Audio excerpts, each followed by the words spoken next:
Hello everyone, in today's video we have part 3 of the guy who received special eyes and is getting rich from it. On the streets of Shanghai, where the day bloomed in all its splendor and where the bustle and noise of city life increased by the minute. In a cafe, a girl with glasses and a beautiful dress was sitting at a table. She asked the boy if he had a car. An attractive young man placed his hands on the table and replied that he didn't have a car. The girl began to doubt the boy, crossed her arms and asked if he had real estate. He replied that he didn't have anything, so the girl looked at the boy and asked if he had anything. How could a guy go on blind dates? She got up and started to leave, then said the boy was a loser, that she was a senior employee and that the girl was wasting her time. The boy asked why she valued herself and her position in society so much. The girl turned and looked at him. The dark-haired girl got angry and asked what he had said. The boy behaved very confidently and calmly.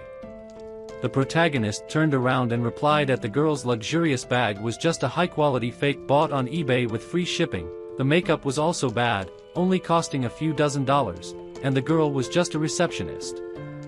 How could she call herself a senior employee, or had the guy misunderstood something? The girl with glasses was very angry with the boy. The boy touched her face and said that the girl was still single, even though she was already 30 years old.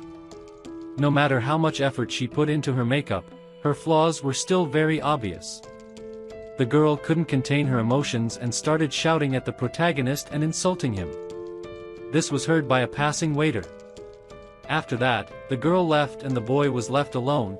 He was sad about how it all ended. He began to look at his ring and take it off, remembering past moments in his life.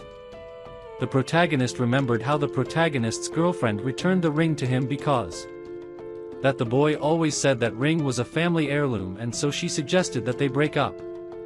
The young man was unable to give his girlfriend the life she wanted. He squeezed the ring in his hand, then felt pain in his palm and thought he was a real loser. Cutting the hand with his own ring, the ring began to glow a bright red color and displayed an eye that looked at the protagonist. The boy was surprised and wondered why the ring began to glow when his blood fell on it. The family heirloom began to absorb his blood. The young man was frightened when he saw this. When the ring stopped shining, the protagonist felt tired and passed out on the table. After this, the protagonist wakes up and does not understand why he lost consciousness. He looked around and discovered that the ring was gone. The boy started looking for him, but couldn't find him. The protagonist asked the waiters if they saw his ring or if someone took it when he lost consciousness. They were scared and looked at the boy. The waiters started talking among themselves and came up with a plan to avoid problems. They caught the boy, paused and threw him out of the cafe. One of the waiters told him he should leave the place or he would call the police. The young man stood up and was shocked by this attitude towards him. He understood that the waiters simply didn't want to get into trouble, but he didn't even pay for the food. The boy was walking down the street, very upset about today. When he heard someone shouting in the street to attract people's attention, it was an advertisement about a national instant lottery. The protagonist stopped to watch. He wanted to try because they said if he was unlucky in relationships, he would be lucky in gambling. The protagonist approached a man who was selling lottery tickets and decided to buy one. On the lottery ticket, the boy saw inscriptions that were hidden. He didn't understand how this was possible. He didn't believe it. Then he started rubbing his eyes. The protagonist thought he hadn't slept enough and that it was his imagination. When the boy opened his eyes, he still saw which ticket was the winner.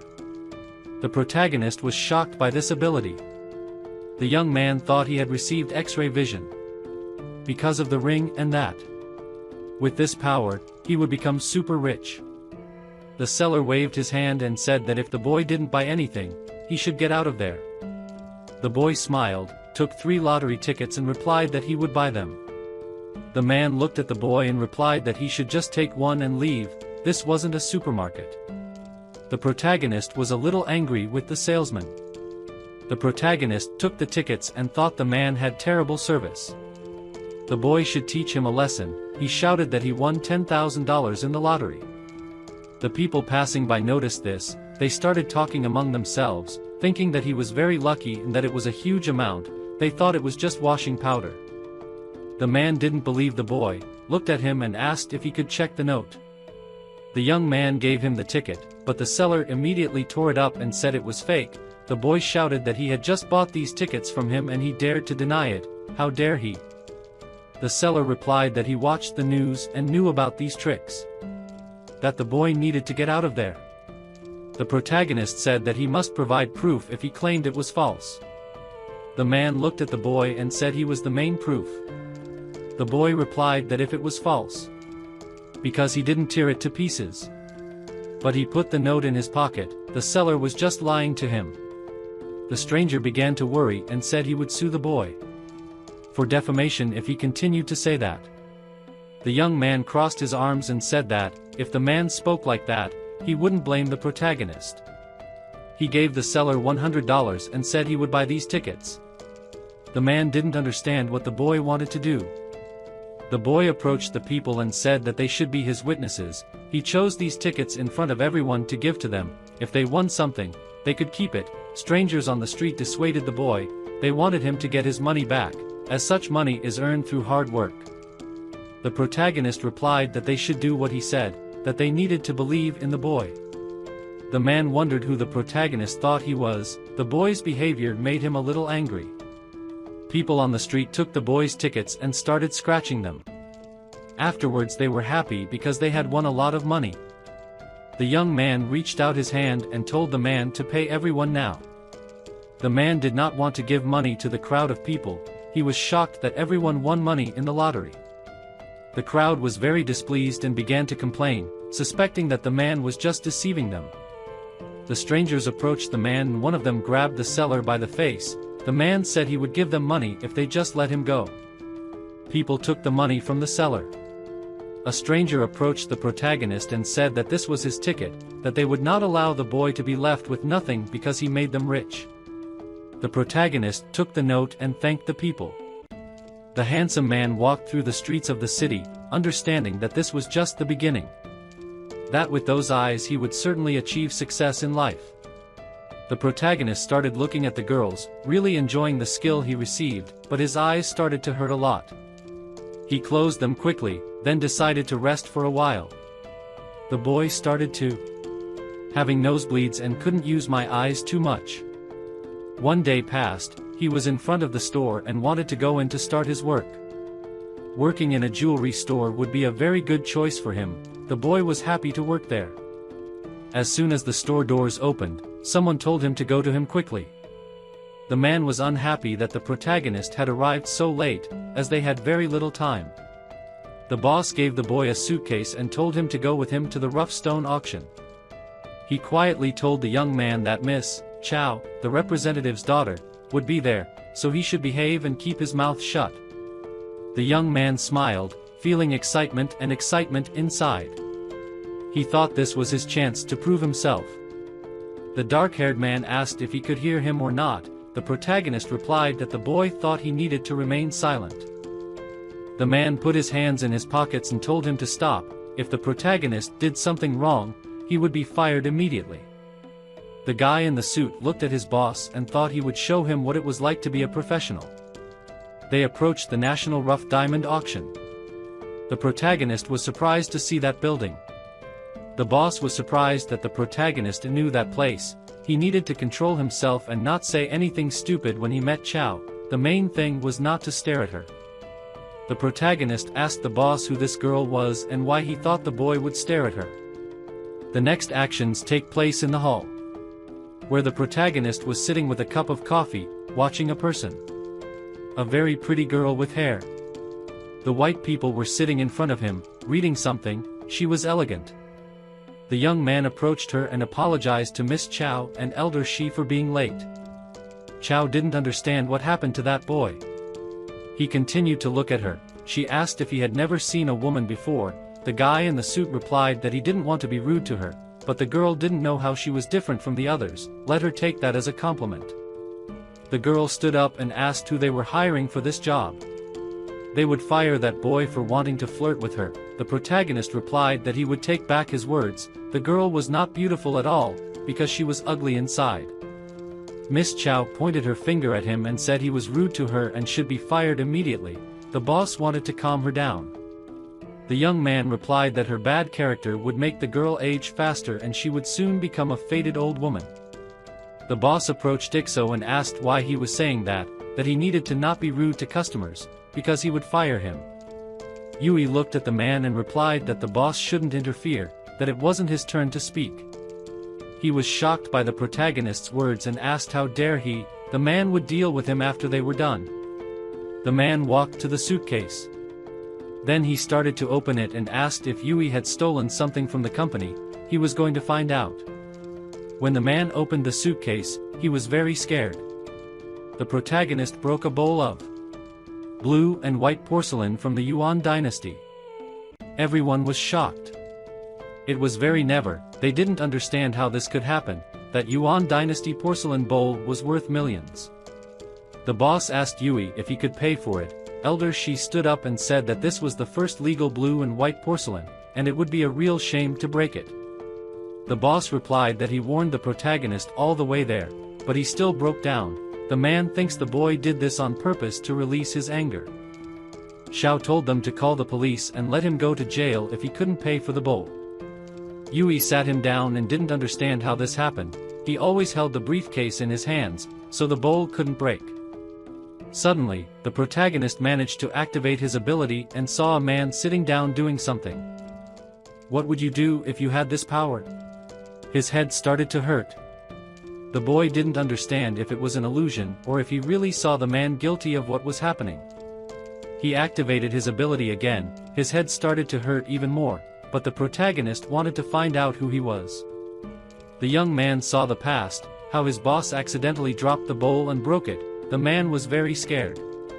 The boy wondered if his penetrating gaze could really see into the past. He understood that they wanted to frame him.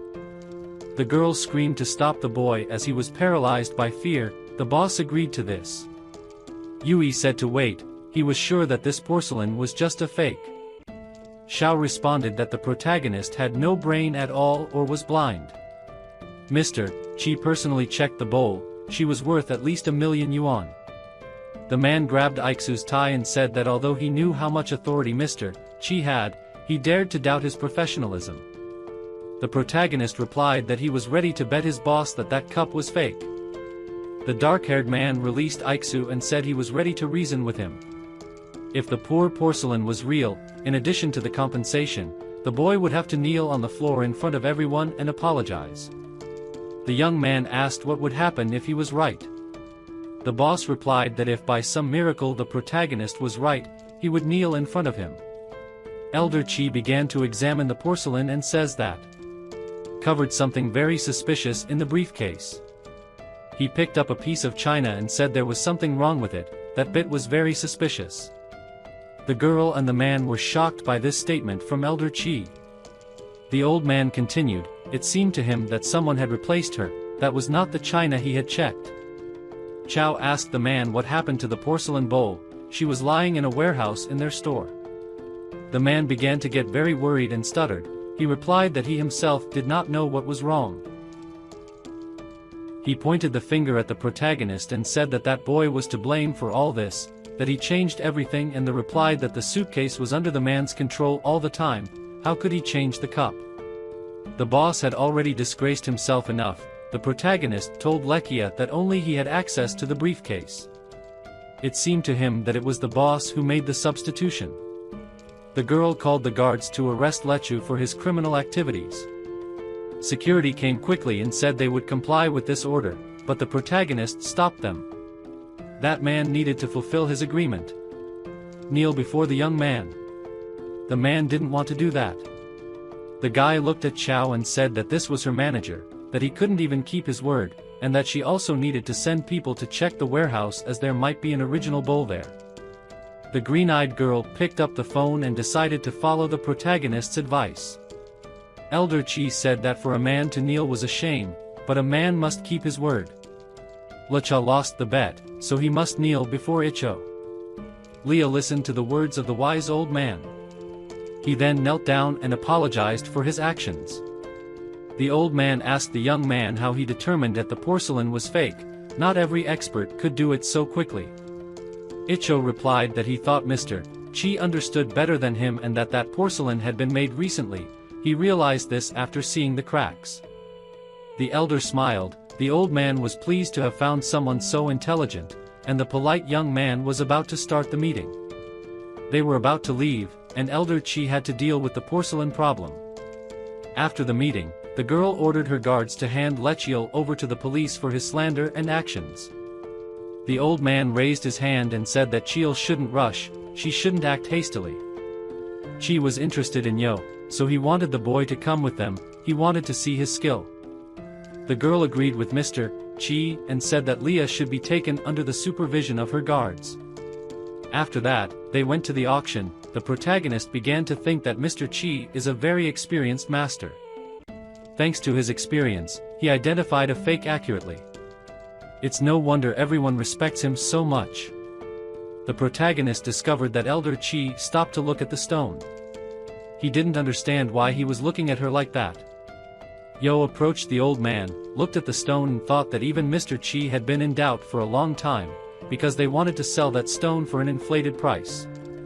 The young man activated his eyes and thought that this was his chance to help Elder Chi. When the protagonist looked at the stone, he saw a large, precious stone inside. Yo was delighted and shouted that it was a wonderful stone, he wanted to buy it. The old man waved his hand and replied that it was better to look for better material, which didn't cost so much. People started talking among themselves, thanking Elder Chi for the advice as they wanted to acquire it. Elder Chi heard the protagonist say that he was buying that stone for $10,000. The old man turned around and started to smile. Xiao said that Elder Chi carefully studied that stone. That it could be sold, but not at a high price, that he wanted to waste money. The protagonist replied that he recently won the lottery, so he wanted to try his luck with the stone. The guy was very lucky lately, perhaps this stone would make him incredibly rich. Elder Chi approached him and said he was great. That the boy understood stones well. The young man smiled and told Mr. Chi that he was just trying his luck. The seller interrupted the conversation and said that the price was exactly $10,000, let me get his check, he would help the protagonist cut the stone for free. The girl said she needed to check on Leah. Elder Chi replied that she shouldn't rush, he wanted to see what would come out of that stone. Chao crossed his arms and said that the boy would gain nothing from that stone, that it was a waste of money. The young man replied to the girl, and if the value of the material is paid for the stone itself, what will you do? The girl replied that if he gained anything from that stone, she would apologize for her words, but if Ixo suffered losses, the boy would apologize to her. The protagonist agreed to these conditions. The seller was about to start cutting the stone, but the young man waved his hand and stopped him. He didn't understand why the boy stopped him and said that if Ixo changed his mind about buying that stone, it was too late, he couldn't return the money. The protagonist replied that he hadn't changed his mind, that he shouldn't worry so much. Ixo took the marker in his hands, stood close to the stone and began to draw lines on the stone, showing the seller where to cut. The boy with purple hair began sawing the stone according to the protagonist's marks. The girl didn't think there was anything special about that stone, she believed in Elder Chi, but she was interested in seeing. When the stone was cut, people saw something blue inside. One of them thought that if he had known, he would have bought that stone. Elder Chi was shocked by what was found in the stone, he couldn't say a word. When the stone was cut from all sides, people didn't believe their eyes, they didn't know that this was possible. The protagonist took the stone in his hands. The old man said it was a piece of topaz, very rare. Elder Chi wondered how the boy knew there was something valuable inside the stone, but he managed to determine the exact locations where the valuable stones were located. From the crowd, a man shouted that he would buy it for $500,000. The second man said he would buy it for $800,000. The man shouted that he would buy that one stone for $2 million. The old man approached him and said he would buy the stone for $1.2 million and add money for the precision of the cut. The young man smiled and said that he would sell it to Elder Chi, but for the market price of 1 million yuan. After all, he was there thanks to the old man.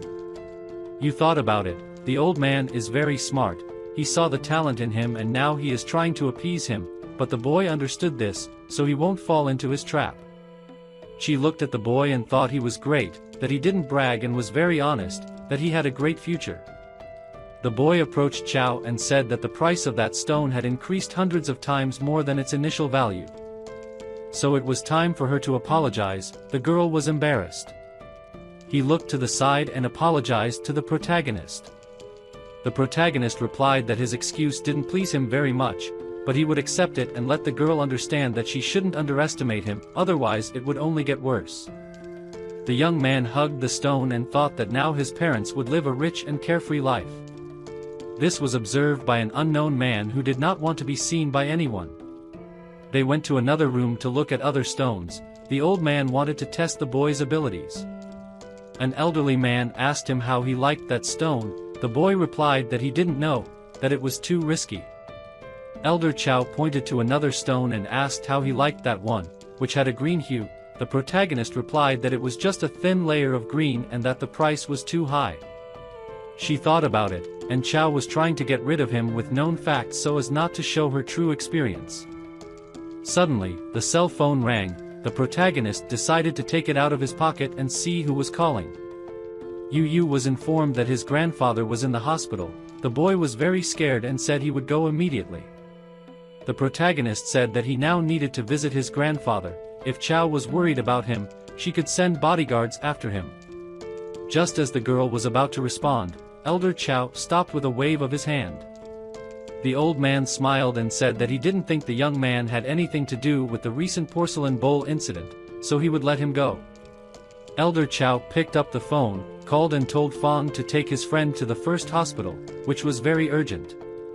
The young man smiled and thanked Mr. Chow for his help. And Chow ran and told the old man to buy stone number 264, which, although it was expensive, was worth the money. The girl looked at Mr. Chow and asked why he protected him so much. That boy was just lucky. The old man replied that, for the girl to remember, she needed to think more with her head and not let the first impression cloud her mind. That young man understood stones better than him. That's why Elder Chow respected him. They needed to buy the stone the protagonist recommended as quickly as possible, otherwise other people would buy it. A few minutes later, they bought a stone. Inside there was a gem called a horse's tooth. Elder Chow was surprised. He didn't earn much, but he was in profit. Even with such a complex stone, the boy managed to identify it as profitable. He looked at Chow and said that the protagonist had an incredible talent. What would she say now? Chow was embarrassed and replied that she had gone too far with her emotions, that she now knew how to behave. Chow closed his eyes and the only thing he could say was that if they could get that young man, they would have peace. The next actions take place near the hospital, where the protagonist had already been taken by car. The young man got out of the car and thanked the driver for giving him a ride to the hospital. When he was about to enter the hospital, the protagonist heard a very familiar voice behind him calling his name. Yul turned around and saw Yang Guheng's uncle, Yang Zhang's aunt, Fan's brother's wife. Fan and his cousin brother Evo told the guy that he came with a very expensive car. Zhang Fan said he rented a car. You rode a motorcycle before, why did he decide to do this? Yang Guh approached the protagonist and said that he has the right to tell the guy that they have no money in the family and he spends it on these things. If grandpa finds out about this, it will only get worse for him. Yang Guhan said that his brother has an income of 20,000 yuan and even he does not dare to rent luxury cars and works in a jewelry store and pretends to be rich, forgetting about his family. The young man looked at them and said that they should look at themselves first and not at others. The aunt replied that this was all for you, he only wanted the best for him. He ignored these words and went to the hospital. The boy approached his grandfather and held his hand. He was very worried about his health and wanted to save him. Yi Zhang said that in order to cure him, they needed a lot of money. Their family didn't have that kind of money. The protagonist's father said that the doctor said that in the initial stage it would take a lot of money and then it would be easier. Heng Yen said that his grandfather needed a heart transplant that cost more than 1 million yuan. Post-operative care also costs a lot of money and he also needs medicine. The man approached his brother and said that their father somehow created 4 of them and that they need to save him. Aunt Yuan and Uncle Yening came over and said that they didn't have that much money either. Their families were very poor and thought that if their grandfather was cured, he would not live long. Uncle Yi Zhang still hasn't paid the mortgage. Their son has a lot of income, but the mortgage is very expensive. They also have no money. The protagonist's father said that this is their own father and they need to think about how to save him. They can't leave him to his own devices. The whole family began to blame the protagonist's father for his grandfather's illness. They sent money to Jing to take care of him. And the last time they went to his house, they saw that his father was cleaning the table alone. At this age, he did not need such loads. They thought their father was tired of his behavior and fell ill. The protagonist got angry and shouted at them to stop fighting. He didn't understand how they could be called people. Grandpa was dying and they were blaming each other. Uncle Yi Zhang asked how he talks to his elders, where is his education? And I have no right to blame them. He is affectionate in words, but in reality he only knows how to waste money. Yi Su told them to shut up, then approached his father and said he would cover the costs of the operation himself. He had the money. Everyone was very surprised that the boy had money for such an expensive operation. The cousin said that if he got that amount of money, he would get down on his knees and apologize. The blonde didn't believe the guy had it, so she thought he was lying.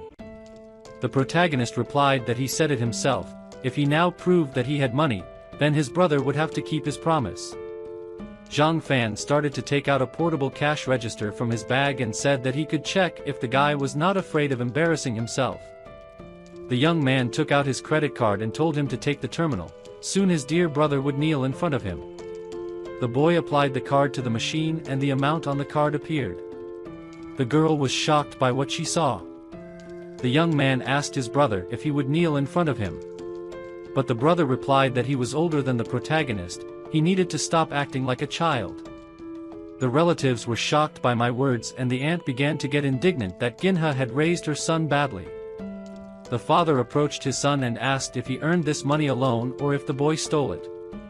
The protagonist replied that this was his money and with it they would cure his grandfather and save his life. Ginha turned to her relatives and asked whether they would contribute to the treatment or not. The uncle replied that he would like to help, but he had no money. And the man with the glasses certainly hadn't. I's father told his son that they would pay for the treatment, but they needed to hurry. The protagonist agreed with his father's words. Suddenly, a very attractive girl came in and apologized for interrupting. Evo recognized the girl and was enchanted by her. The boy asked why you were sweating and came to them. The girl didn't recognize the boy, so she looked at him and asked who he was. He replied that she was a noble person, it would be strange if she met him. The cousin introduced himself, he was from the Wong advertising agency and he and Mr. Chang were advertising for her company. Sui sighed, closed his eyes and replied that he remembered him now. The boy was from the Wong company. She looked at the people around and asked which one was me. Evo approached her and said that his brother did it again. This guy is always causing trouble for them. If she wants to punish him, they will support her. The girl ignored Evo's words and approached the protagonist. She greeted him and introduced herself. Su Qin was Mr. Chi's assistant. The protagonist asked the girl why Mr. Chi sent her to him. The girl replied that she knew Evo's grandfather was in the hospital, so he sent her to find out how they could help. Sui Qin added that he had already agreed with the hospital director that his grandfather would receive the best doctors and that their company would pay for the treatment. All the relatives looked at the conversation and were shocked. They didn't understand what was happening. Evo smiled and said that the girl should convey his gratitude to Mr. Chow, but they didn't need to cover the costs of grandfather's treatment, he had money. The girl agreed with the boy and told him to keep her business card, if he had problems, to call her, and she would help him with any questions. The young man was very happy to receive so much care, so he thanked the Suxinua. The girl replied that he was a very valuable guest for them. Chi Ao wanted to come personally, but urgent matters arose in the company, so he sent her. Chi Ao wanted to invite them to dinner. The girl with red eyes replied that Chi would gladly accept. She decided to leave so as not to bother them anymore. The protagonist thought that Chi Ao's behavior changed a lot. No wonder he works as a director, he understood everything immediately. The boy admired his ability to show flexibility. The father asked his son what was that now. The boy replied that the Ung Fu company appreciated his skills, so their boss started trying to please him, and he arrived in their company car. Jin smiled and asked why he didn't say that before. His father was very proud of him. The man knew his son was the best. And he replied that his father always taught him that he needed to be more modest and brag less about his achievements. There are people who achieve minimal success and begin to tell everyone and everywhere, and even in front of their relatives. These people dare to brag. My brother and his wife were ashamed of their behavior. The aunt smiled and said it was all a misunderstanding. They were a family, so they should stay together. The boy shouted that his grandfather worked all his life. He even did all the household chores. Relatives, in order to free themselves from responsibility and not pay for treatment, are ready to slander their own relatives and let the grandfather die. Jung insulted her husband and told him to apologize to his brother. Hun Yen approached the young man. Peace and asked his brother for forgiveness, saying he behaved badly. The protagonist ignored his brother and said he would pay for the treatment in full, but his grandfather needed a good mood to recover. He had just one request for all his relatives, to visit his grandfather more often and talk to him. The following actions take place on the street. The protagonist walked around the city and thought he should learn more about his skills and make money with them, but even if the skills disappeared, he didn't need to panic. Then, the boy noticed something strange. He was surrounded by a gang of men, and one of them was carrying a bat, and he asked him who they were and what they wanted from him. An old man approached the Oligans and said that the protagonist forgot him so quickly. The young man looked at the seller and said he ruined his plans to steal the lottery and that the man wanted to get revenge on him for it. The seller replied that the boy was smart, but it was too late to ask for mercy. He had already decided to make him incapable. And it was attacked by Oligans from all sides. The boy was wondering what to do in this situation. He realized that there were many people there. So he would have to use his skill and spend a lot of energy. One of the men decided to hit the protagonist in the face, but the boy easily dodged the blow. And he looked to the side and saw that he could now hit the other man who was approaching him. He hit his attacker in the stomach with all his strength. The boy was shocked that with a strong blow to the stomach, the man fell unconscious to the ground, but that wasn't all. The Oligans grabbed their sticks and ran towards Issue. He stood up and assumed a fighting stance. A few minutes later, the protagonist defeated all the men who wanted to beat him and told them to get out of there. His piercing gaze can anticipate enemy attacks and his reflexes are enhanced. All the defeated men fled. A car stopped next to them and someone was watching all this. The man in the car said he didn't think that young man could fight like a master. The car driver asked his boss what they should do now and what the plan was. The chief replied that Elder Lo saw his skills at the ancient stone exhibition, recognized this young man's talent, and ordered them to attract him to work for them with all their might. The stranger asked how they could do this, since the boy didn't even go to work with Elder Shur. He replied that they should take him anyway. He decided to attack his vulnerable points. Then, the actions take place near a jewelry store. A young boy was in front of the store and wanted to enter. When he entered, someone started shouting at Yo. The man couldn't believe he had the courage to come here. It was a girl who asked why the boy didn't go to work yesterday. If he didn't explain himself, it would be over. The protagonist closed his eyes and said that yesterday he was at the stone auction with Mr. Shur. She didn't believe his words and replied that he had such a great imagination that someone like him couldn't even stand by Elder Shur's side. The boy said that Lisha was there too, if she didn't believe it, to ask him. The girl got angry and asked if he doesn't realize his position in society, at least he understands what he's saying. The girl grabbed the boy by his clothes and asked how he could behave like that, and Shur still dares to call Lia by name. She had the right to punish him because the girl is her boss. Yu turned around and looked very serious. He told the girl to stop and not look for trouble for herself. The boss was furious and said she was deducting 500 yuan from his salary for being absent yesterday. Now he had the gall to be openly rude to her. so she fired him from that day on. The boy no longer works at their company. The girl called security to kick him out. But the protagonist said he would leave alone, but she would regret it. The pink-haired girl replied that she regretted not kicking him out sooner, so he should get out of there soon. The young man started to leave, but suddenly someone called him on his cell phone. He answered and greeted Sway. The girl asked if he had arrived at the store yet. The boy left the jewelry store and replied that he was fired and was going to the hospital. Sway was surprised that Yu was fired. She decided to deal with this injustice and resolve everything. He just needed to wait a little. Zhang called her boss and she answered quickly. The girl wanted to know why he was calling her. Zhang began to shout himself soon and at least understood what he was doing. She needed to bring Ishiyu back quickly no matter how she did it. If she failed, not only would she be in trouble, but he would be as well. The girl was surprised that he was talking about you. The man told her to quickly follow him. Soon ran out of the store and ran to you. She apologized to him. The boy noticed the girl and turned around. The young man worked in this company for 3 months. He suffered insults from Soon and Aleka every day and now she suddenly decided to apologize. She ran and bowed to him. Zhang apologized again. The boy should understand her, she was a girl. The protagonist replied that if he forgave her, it still wouldn't change anything. Her boyfriend, Zhou, was seen stealing company property and the police have already arrested him. The young man said that if he wasn't mistaken, Jian was also involved in this, so they would soon come after her too. The boss was shocked by the boy's words.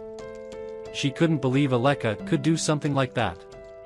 2 cars approached and security guards got out of one them and approached the protagonist and the girl. The guards grabbed Jyn's hand and told her that they needed to investigate a case of interference in the company's affairs, and she had to go with them. Sway got out of the car with Xiao and apologized for this misunderstanding. The boy replied that it wasn't their fault, so they shouldn't apologize.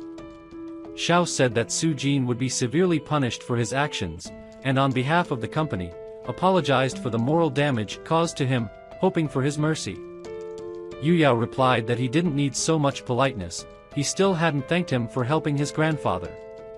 Bella smiled and said it was their duty. When they had time, they would visit their grandfather. The red-eyed girl said they had a request for the boy. Could he go to the warehouse and check something? The protagonist agreed. If he hadn't been officially fired yet, then he was considered their employee and had to comply with their request.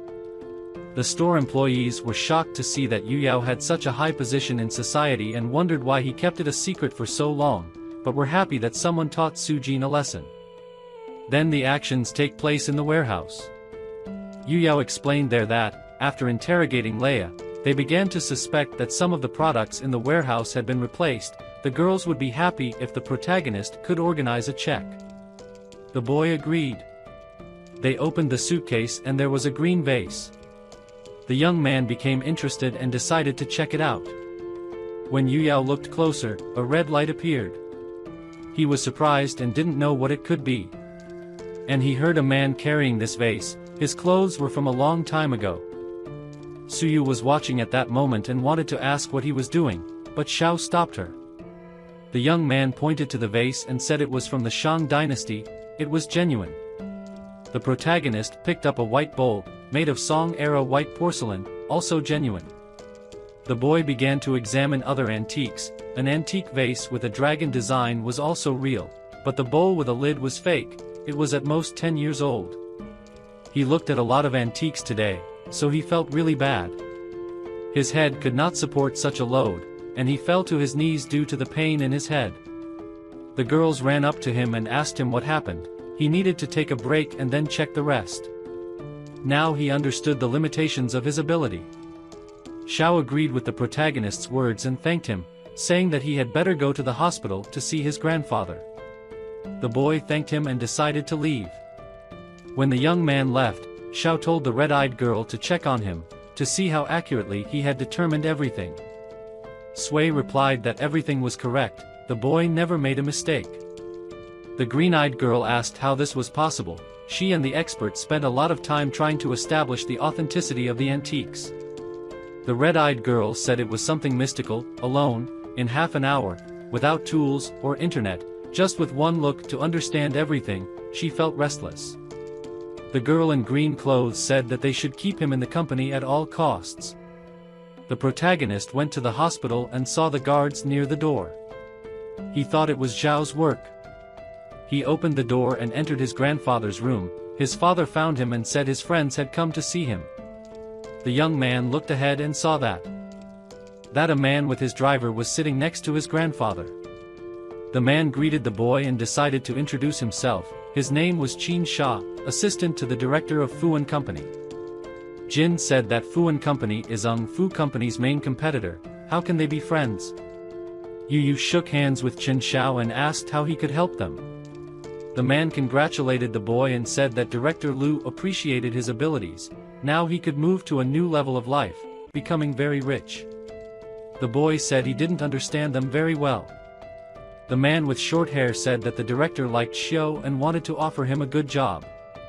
The protagonist closed his eyes, thanked him for the offer and replied that he would need to think about it. The short-haired man was dissatisfied with Yu's answer and asked how he dared to say that. The young man asked what traditions they had at the company, trying to attract him as if they were teaching a dog to use the litter box. The company employee got angry and told the boy to repeat that to his face, and the man would beat him so badly that he would crawl on his knees. Yu replied that they should get out of there before he had to expel them personally. The boy asked his father if his grandfather had been scheduled for surgery.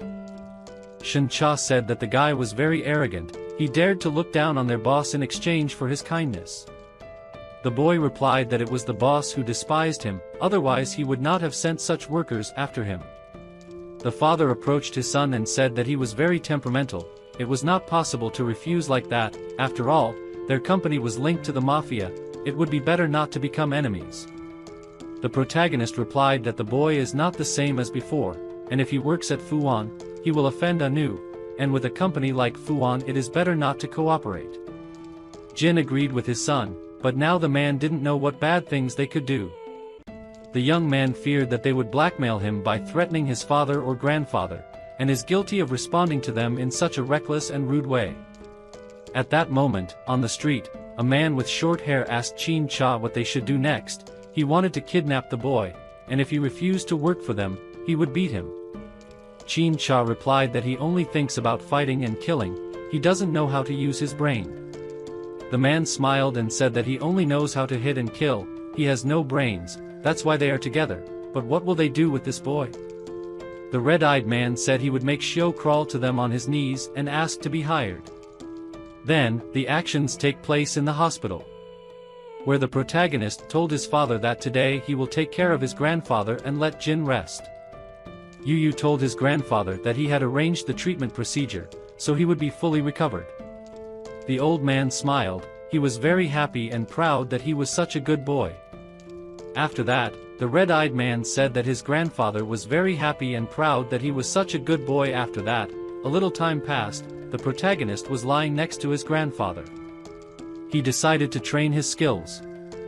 He looked up and saw two men standing above him. This time, he felt that the feeling of fatigue had eased. He needed to increase the power of his gaze. The young man thought about it. Apparently he had trained his sharp gaze and he needed to try to increase his strength even more. When the protagonist did this, he immediately closed his eyes became very painful and he screamed.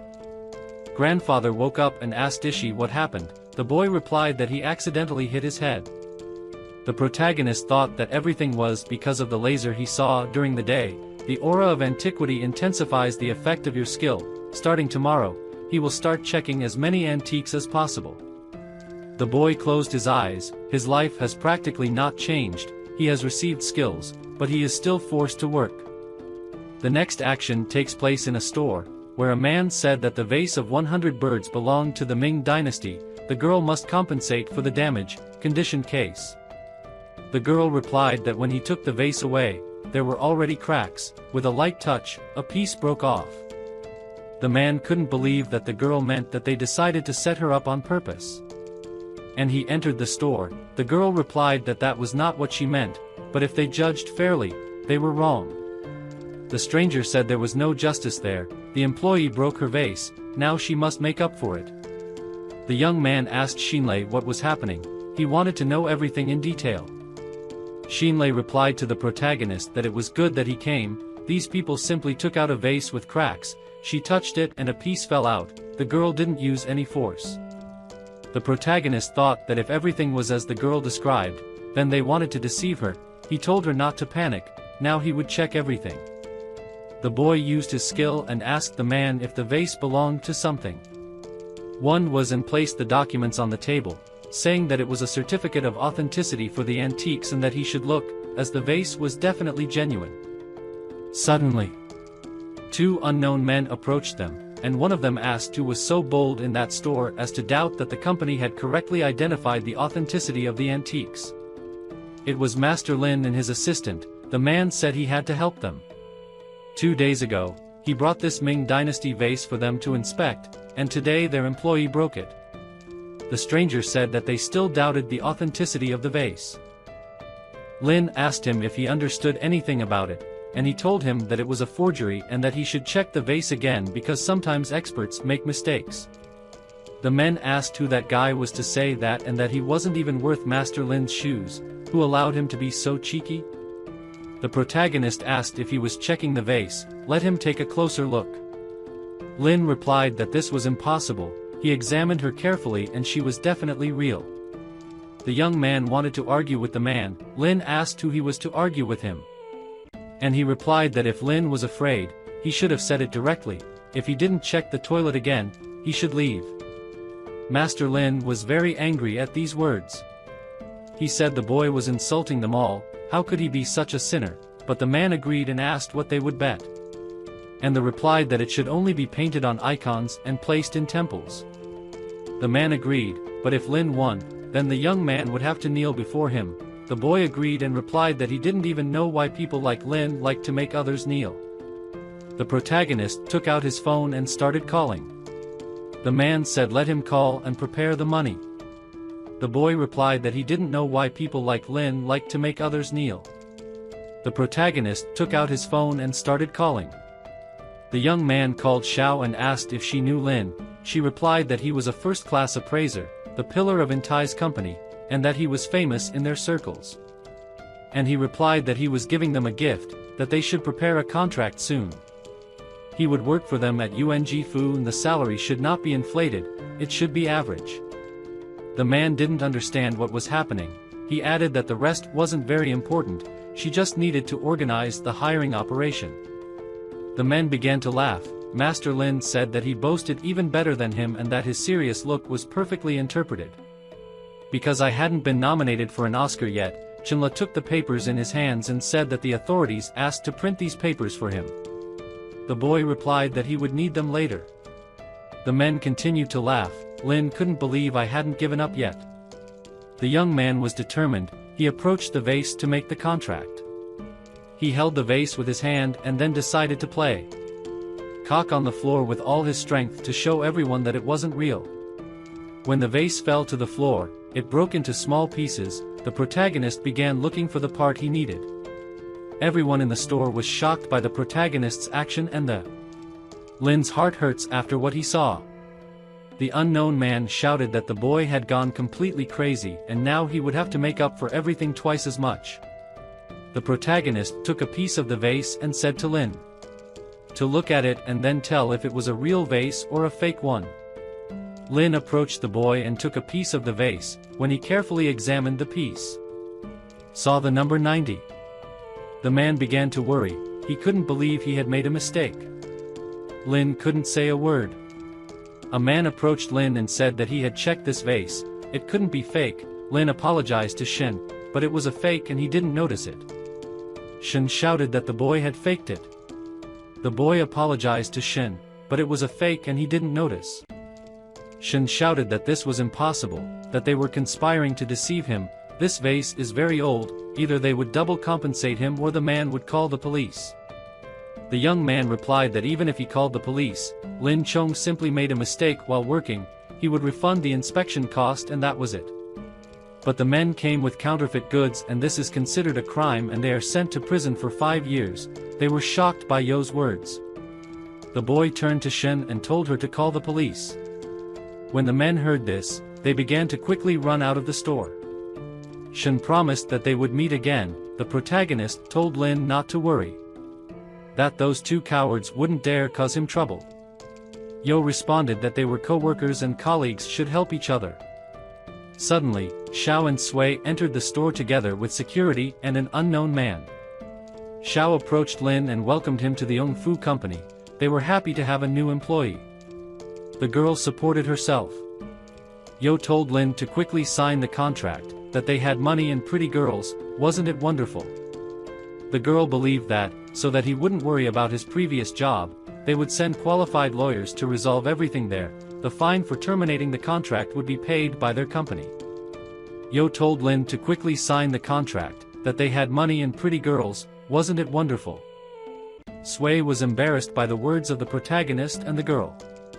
The green-eyed girl was a little embarrassed. Sui looked at Yo and smiled. The green-eyed girl smiled, handed the contract to Sui and said that Lin would be the pillar of their company from that day on. Lin replied that there was no need to be so polite to him, because the real master there was Yo. He wanted to learn from him. The protagonist replied that he was not a particularly good teacher. Besides, he would soon leave and Lin would become the pillar of the company. So the boy gave some advice. Learn from Shi, the eldest was an incredible master of his craft.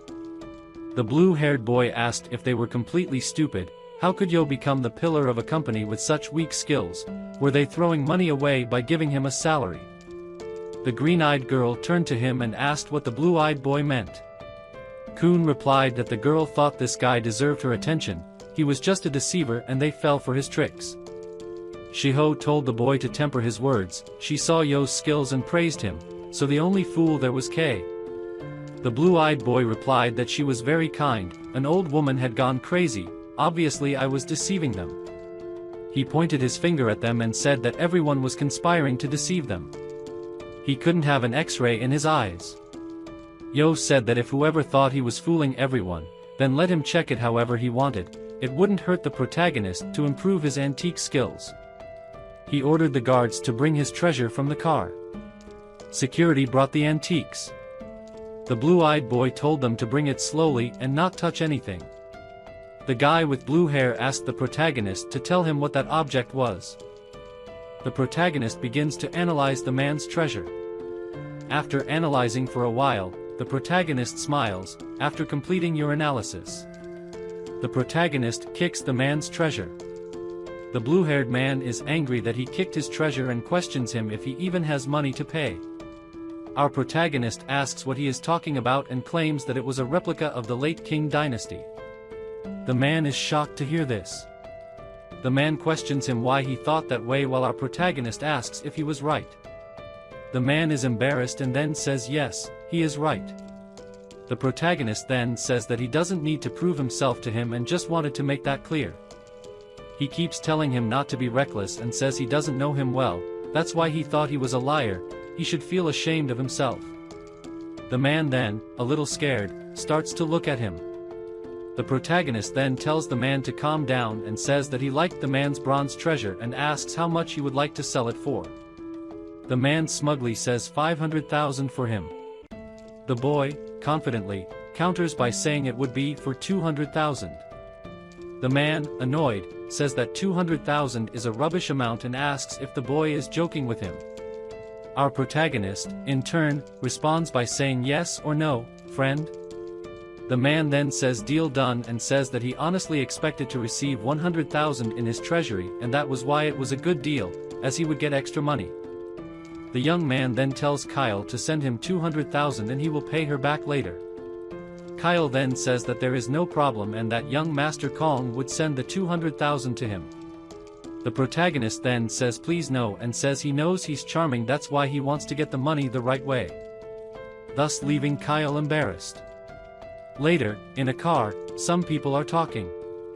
A young man says he's sure he didn't see it wrong. A slightly older man tells Mr. Lu that the boy is a true master at valuing treasures, but that he is a bit arrogant and didn't give a damn about the offer to join them. This man, who is titled Mr. Lu, says he will see then. The man tells Mr. Lu not to worry and says that he has a plan that will make our protagonist kneel before them so that they accept him. In a closed establishment. The boy asks where Kinjive came from. She then responds by saying that she is from Binhai. The man, while checking the authenticity of the products, says that it is a coincidence that they are from the same place. The young girl is then surprised to see that he came from the same place as her. The boy then says that he came from Binhai spiritually. The young girl tries to cover it up by saying that she didn't find it funny. The young woman then apologizes for talking while he is evaluating the goods and says that this will affect the results. He then tells her not to worry and says that it won't affect him. The young girl then says that she is truly impressed by the protagonist's intelligence. The boy then says that she is also incredible and being a beautiful and charming assistant also has its merits. He also praises the fact that she can handle everything the Xiao Witch does. The young girl responds by saying that he seems to be quite dissatisfied with Xiao, but that although she can be a little harsh at times, she is a woman with a good heart. The boy tells her to forget what he said and says he won't work for Hang Fu anyway. The young girl shows happiness after hearing what he said. The young girl shows happiness upon hearing what he said and asks if he is serious. She also apologizes on Miss Zhao's behalf if she did something wrong to him and asks him to be calmer towards her. She says Hang Fu is the best choice for him and her company. And also says that Xiao will treat him well. The woman embarrassedly asks him to please continue with the company as she would still like to work with him more. The young boy then asks if she wants to see him every day. He also asks if he can start picking her up after work so they can start hanging out every day and that if she doesn't mind she can even leave with him. The woman then blushes and punches the man in the arm. After returning to Hang Fu base, we see the protagonist say that continued use of his X-ray vision has improved his ability. It's less painful than before. He then had a sledgehammer in his hand. He says he paid 200,000 for this and hopes it doesn't disappoint. That said, he brings the sledgehammer down with great speed. It's right at the bottom of the treasure. The treasure then breaks, revealing that there was a scroll inside it. The boy then crouches down to pick up the parchment and says it was worth it. On the scroll is written the celestial ability of the dragon Tian Longju. The protagonist then exclaims what this is. He then begins to read the parchment and says that it was written in the 13th year of Zhenzuan. The scroll goes on to say that if you practice vital energy you will strengthen your body, it will harmonize the yin-yang, dispel illnesses and ward off evil. The scroll even goes on to say that you can be as powerful as you want with skills, distinct and can become a unique and true master. The scroll ends by telling you to remember that this is about your destiny, not, you must force and you must not be too greedy, you will regret it if you have gone too far. The protagonist, after finishing reading the scroll, says that being a true master is incredible. He goes on to say that he needs to master 3 types of discipline for some parts of the body, and these would be 3 disciplines for mind, heaven, earth, man, and the body. The protagonist realizes that there are no writings by Renji Ju and Banha Gaogong, so he wonders if this book is incomplete. He says it's okay as it's just an antique and tries to absorb the scent of the parchment. Absorbing the aroma, he says this is much stronger than those antiques. He decides to leave it for later because he will have to take care of his grandfather today since tomorrow he has surgery to do. No next day, no hospital. The protagonist's grandfather is being carried away on a stretcher. The young man then hears his name being called by someone behind him. He looks back and comes across Xiao and his assistant. She greets him, telling him not to worry, as she left everything prepared. She also says that the surgeon in charge is one of the best in the city, so it will be fine. The old man thanks the girl, saying that his grandson will pay her back. The protagonist then becomes uncomfortable, thinking that Xiao will probably take advantage of this. The girl tells you not to worry and says that the protagonist is her friend, so it's natural for her to help him. The old man is happy and says that, as they are friends, they should help each other in the future. Outside the operating room, the protagonist, alongside a group of people, waits for news. He also apologizes to Xiao and her assistant for making them late at work and says they can come back now. Xiao says he will return, but will leave his assistant with him to help him. Then, out of nowhere, A nurse comes out shouting the name of the protagonist's family and asks if they are. Or. The nurse then says it's him, or rather, everyone there is, and asks how it's going, the surgery. The nurse says that the patient has had a sudden hemorrhage and the doctor is trying to save him, but it looks really dangerous, so he asks him to prepare for the worst. The boy then gets excited, asking if he wasn't one of the best doctors in the city, and how it happened. The nurse responds by asking if he was referring to Director M. He didn't come because he had something else to do, so another surgeon took over his work, which is why she fears that only Director M can fix what happened. The assistant is surprised and says that Miss Shout talked to the president so that the Dr. M got this surgery. So how did this happen? The nurse, scared, says she doesn't know, as she is just an employee. The assistant calls Miss Xiao and says something is wrong. The doctor in charge comes out asking where Director M is and tells her to find him quickly as he is the only one who can fix this. The protagonist, completely changed, tells them to find Director M quickly, because if something happens to his grandfather, he will make them pay for it. Someone then asks if he is looking for Dr. M. They, scared, look back to where the voice came from. The people who were also waiting with the protagonist are confused. A man with red hair and a nice suit then approaches, along with two other men. The boy begs Dr. M to save his grandfather, saying he will pay anything, that's why. The red-haired man interrupts, apologizing and saying that he forgot to mention that Dr. M left the hospital and that he is now President Lu's personal doctor, treating only him. The protagonist, with a frightening look, asks if he is threatening him with his friend's life, grandmother. The red-haired man then says he knows what he needs to do, just sign the contract that he will ask Dr. M to correct his grandfather's situation. The assistant suddenly snatches the paper from his hand and starts reading, saying that it is a special position in the man's company, with a salary of 3,000 and a contract term of 10 years. The assistant then tells the protagonist that he cannot sign that, as it would be how to deprive your own life. The man gets nervous, cursing the assistant and telling her to stop talking nonsense. He ends by telling him to just sign or he'll never see his grandfather again. The protagonist, melancholy, says he will sign. But suddenly a man appears, apologizing, saying that it was negligence on the part of the hospital administration that made this happen. The assistant calls him President Zahn. President Zahn says that a qualified doctor requires empathy and tells Dr. M to treat himself before thinking about saving others. He also tells the two men behind him that they should save the patient and quickly. The red-haired man does not give up on his persuasion and tells the protagonist that now only Dr. M could save his grandfather with 100% certainty. The protagonist then reluctantly closes his eyes. Soon after, he turns to ask the doctor about his grandfather's hemorrhage.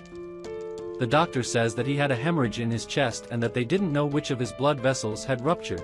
They did not have enough experience to find the location of the bleeding in a short time and it was too late to do a complete examination. The boy then questions, asking if he knew the exact location of the broken vessels, he could fix them. The doctor says yes, if he knew he could definitely fix it, but that there wasn't enough time for that. The protagonist, completely confident, says he will go with him and tells him to do anything he says and that he will also be responsible for anything that goes wrong. The attending doctors are shocked to hear this, but the protagonist insists, saying, who will take responsibility for anything that goes wrong. The director tells the doctor to go with him and do exactly what he says. They then go to the operating room.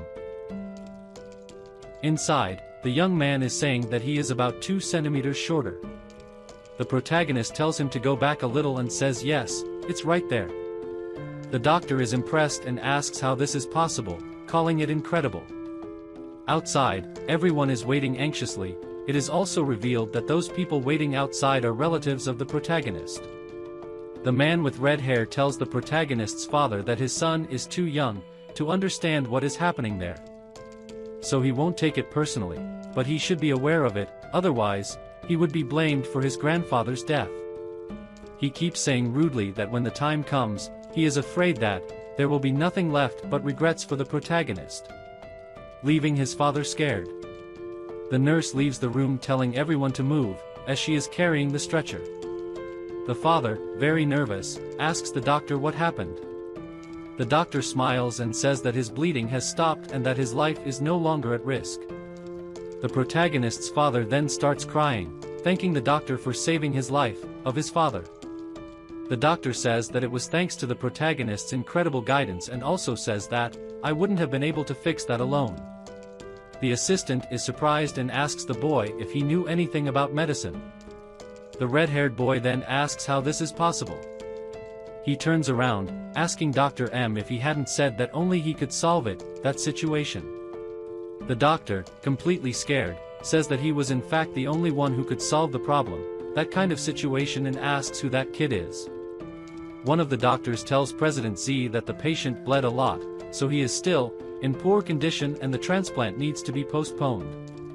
The president then agrees and says he wants to assign a doctor to provide care 24 hours a day, Grandfather's Day. All doctors then follow orders. The president turns back, asking for the protagonist and the assistant. He apologizes, saying he's really sorry for what happened today.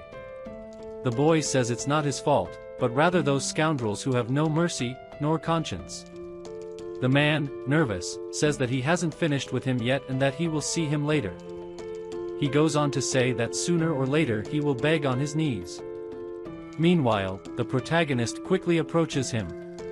He kicks the man hard, making him collapse to the floor. One of the men who was there curses the protagonist. The assistant asks how dare he hit his brother. The young man, furious, looks at them with contempt.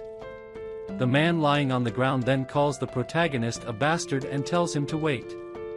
The boy says he's waiting there and starts rubbing the sole of his sneakers in the guy's face, man, asking what he can do. The man's younger brother then raises his fist, telling the protagonist that he is a dead man.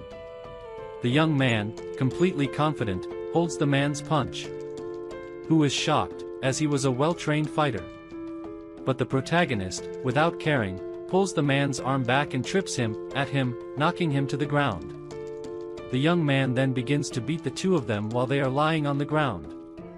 They say the boy will pay for this. The protagonist's father then comes up behind him and tells him to stop hitting men. The boy responds that he was just teaching them a lesson and tells them not to mess with him again. The men run away. Meanwhile, the protagonist's father says that he humiliated people associated with gangster, and so they may not leave him alone. The assistant says she didn't expect them to use such a nasty trick, but she tells them not to worry, because her company will no longer let them mess with the protagonist's family. The protagonist then asks the assistant if she can do him a favor, asking to the hospital to have the security camera videos deleted. After all, he hit those people, then this could cause problems. The assistant says he is very attentive and tells him not to worry, as she will take care of it. Meanwhile, the red-haired man remains in the hospital tending to his injuries. At the same time, someone asks who did this to him. He looks back and calls him Master Lu, saying that it was the protagonist who hit him. It also says that the contract fell through and that the protagonist will not work for their company. Master Lu then says that, if that's the case, he's going to do something much more unpleasant and asks the man to send someone to break the protagonist's leg. The man follows orders and says he already has someone in mind and will do it right now. Master Lu, before leaving, still says that if he fails again, no need to go back. The protagonist enters a restroom. There, he finds his father and asks him to come home to rest. Instead, he will stay in his place.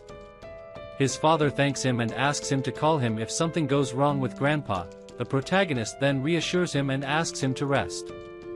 From the bag, he takes out that parchment and he says he's going to see what that celestial dragon ability is about.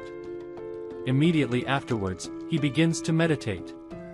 Taking a deep breath, he begins to channel energy. The young man then says he begins to feel his core. Finishing your concentrated breathing.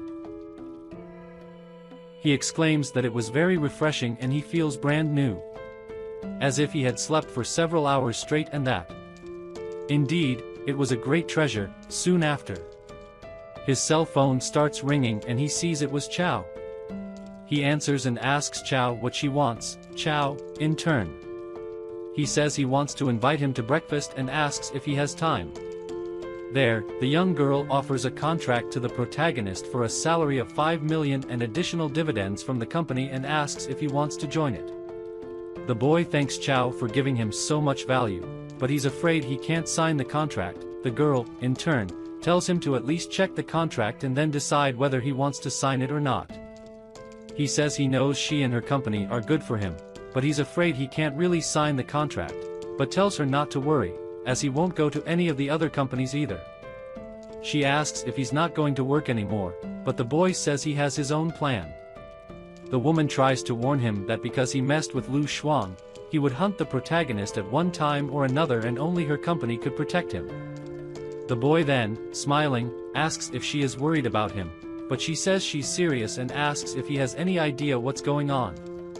The young man tells her not to worry, as he has everything under control. The woman then says that it doesn't matter to her, as she has already finished talking. The protagonist then leaves the establishment. He suddenly receives a call from his friend Fan Tong and asks why he is calling. His friend, in turn, asks if he forgot what day it is. The protagonist asks if they should celebrate once again that their friend was rejected. The friend curses him and says that today is their second graduation birthday party and asks if he is going to go. The protagonist thanks his friend for reminding him and says that he had actually forgotten. The friend tells the boy to run before it's too late and says that Wang, his classmate, is treating everyone with arrogance and asks him to get there quickly so they can teach him a lesson. The protagonist then arrives and realizes that the place is quite big. He enters the place and starts looking for his friend. The friend suddenly appears from behind and asks what he has been doing these last few days, since he hasn't called him. The protagonist jokes that he was trying to stay away from dirty dogs like him. The friend starts hitting him on the head and says he's very mean. Meanwhile, someone calls them. They look to the side and see a man clinging to a woman. The man says it's been a long time since he's seen them and says they haven't changed at all. The friend calls him Wang Jin, while the protagonist says he doesn't need all this fuss, as he already broke up with her a long time ago. The friend apologizes to the protagonist, saying that he wouldn't have asked him to come if he had known about this, and says that it is very embarrassing, implying that the protagonist and the blue-haired woman had a relationship. Wang tells the protagonist that he already graduated 2 years ago and only earns 3,000 in salary, saying that he can barely make a living for himself, let alone her. He continues the insult, telling the protagonist to work harder and use his brain so as not to live like a pig. The friend says that Wang went too far and says that they are not equal, because Wang has a rich father who gives him everything. The man then raises his hand and says that they are condemned to be poor. Some people there, watching the discussion, say that Wang has his own company, with annual sales of tens of millions in profit. They also say that he is the heir of the family, so he has good genes, and that he is really a talented young man. The woman tells the protagonist that she wasted many good years with him, and that is the most regrettable thing she has ever done in her life. Wang tells her that it's never too late to fix things, and now that she's his wife, she will be satisfied with her reputation and wealth. Some people shout from afar at the protagonist to have manners with the man, because what he said was nothing more than the truth. Furthermore, the protagonist's low salary reduced the course's average salary. The protagonist's friend intervenes, saying that they have gone too far and that it is a rare opportunity for them to get together, and asks why they like to humiliate their colleagues. Wang then makes fun of the protagonist, saying that since they are colleagues, he will give him a special favor. The man says that his company is short of cleaners, and that the monthly salary is 3,500, asking if he has any interest. He then looks at the protagonist with a superior look, and everyone behind him starts laughing. The people in the back say that Wang is helping the poor and tell the protagonist to show his gratitude. The boy, in turn, tells his friend Phantom not to get mad at these bastards. Wang asks who he is calling a bastard, and says that he is a figure who receives 3,000 in salary. He also calls him the leader of the beggars. The protagonist turns around and says that in 3 months he will be much better than he was. The man hears this and makes an apathetic face. Soon after, he starts laughing a lot at the protagonist, asking what's wrong with him. He then turns back and asks the group of people if they heard what he said. People, laughing a lot, also start making fun of the protagonist, saying that in 3 months he will become the company's official cleaner. The young man is unfazed and says that, in 3 months, he will be begging for mercy. The man, staring, says he will pay to see and also states that, in 3 months, he will pay for a meal in that same place and asks the protagonist if he would dare to attend. The young man then says that it's a done deal and turns to leave. Ong suddenly notices a famous figure entering the door and calls him Elder Ki. The man then approaches the man, asking if he's there for dinner too. But he is stopped by security, who asks who he is. Ong then introduces himself, saying that his father had already done several deals with him. The Lord then greets him, saying it's a pleasure to meet him. Ong tells the Lord that they really appreciate Wang Fu's company's support of his business, but they never had the chance to thank him in person. The man, in turn, says that he doesn't need to worry about that and says that it would be great if he qualified the products more. He also says that he has other business to do and asks for permission. The people behind are very impressed that Wang knows someone like the company leader, Wang Fu. The man recognizes the protagonist from afar and wonders if that isn't his friend Yi Qiu, and calls him. The woman from before and the group of people are shocked to hear this. The protagonist says this is familiar to him and greets him in a relaxed manner. The man asks if he came there for a classmate reunion and says it's no wonder he left him behind first. The boy says that Yi Qiu is much more respectable than him and asks if he is free at any time for dinner, as he would like to ask for advice. The man says that he would definitely be free, but apologizes for having to leave now, as he still has business to do. The protagonist thanks him and says he will visit him someday. The friend comes up from behind and grabs him, asking if he was hiding his contacts this whole time and says that it's amazing that he knows someone like Yi Qiu. He keeps making fun of Wang, saying that those who tend to brag too much end up digging their own grave, unlike those who show their achievements to the whole world. Wang gets nervous when he hears this, but his wife just says, "So what? Are you rich now?" "No, you're just poor." The friend tells the protagonist that it's a good thing he broke up with her, or his son would have mental problems. The woman turns to retort, but Wang stops her, telling them they need to go upstairs. Everyone then begins to head towards the room where dinner will take place. The protagonist thanks his friend Fan Tong for his support, and he responds by saying not to worry, just leave it with him there and he will always help you. He ends by saying that the protagonist also did very well. Everyone then gathers at the dinner table. The blue-haired woman tells Wang to be careful, as those two could eat 5 or 6 times more than her. Wang, in turn, tells the girl to forget about it, as it was the first time those two were going to a high-end restaurant, so let them enjoy their first decent meal.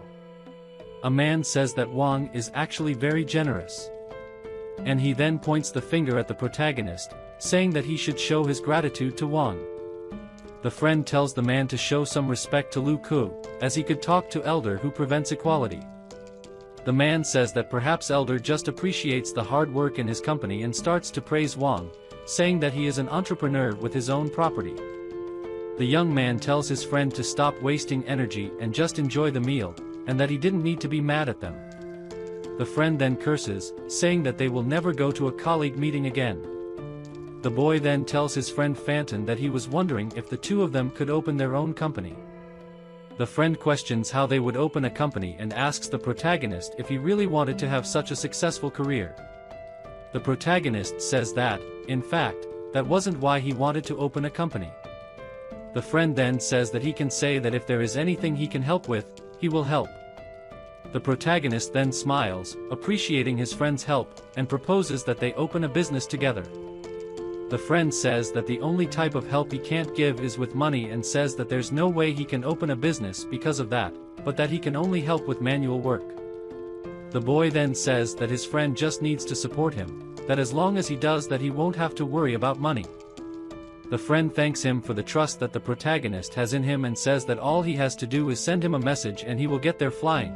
Although he has no money, he will spare no effort to support you. He also questions him about what kind of business they are going to start. The protagonist then says that they are going to open a jewelry company. The friend says that the jewelry market has already been conquered by 3 large companies and asks the young man if he has a chance of winning.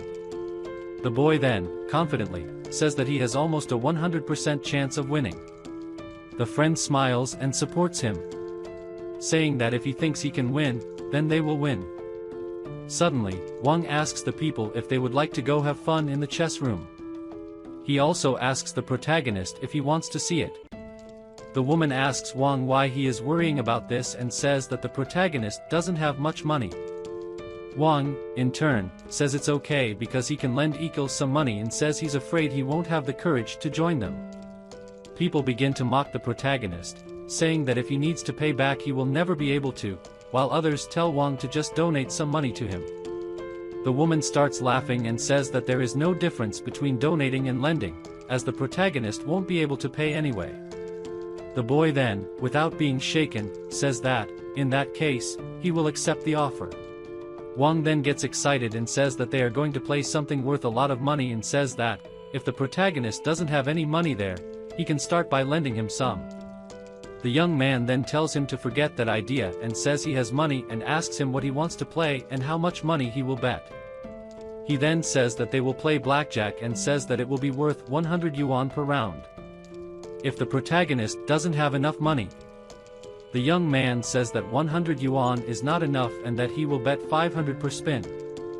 Wang then gets up and says he's going to see what he's capable of. The man says he will start as a banker and the protagonist agrees.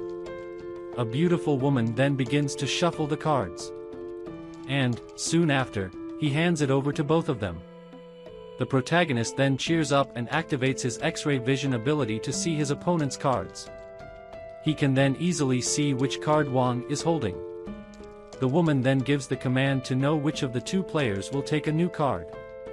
The protagonist analyzes Wang's cards and says that he has 15 points in total. So you'll probably draw a card.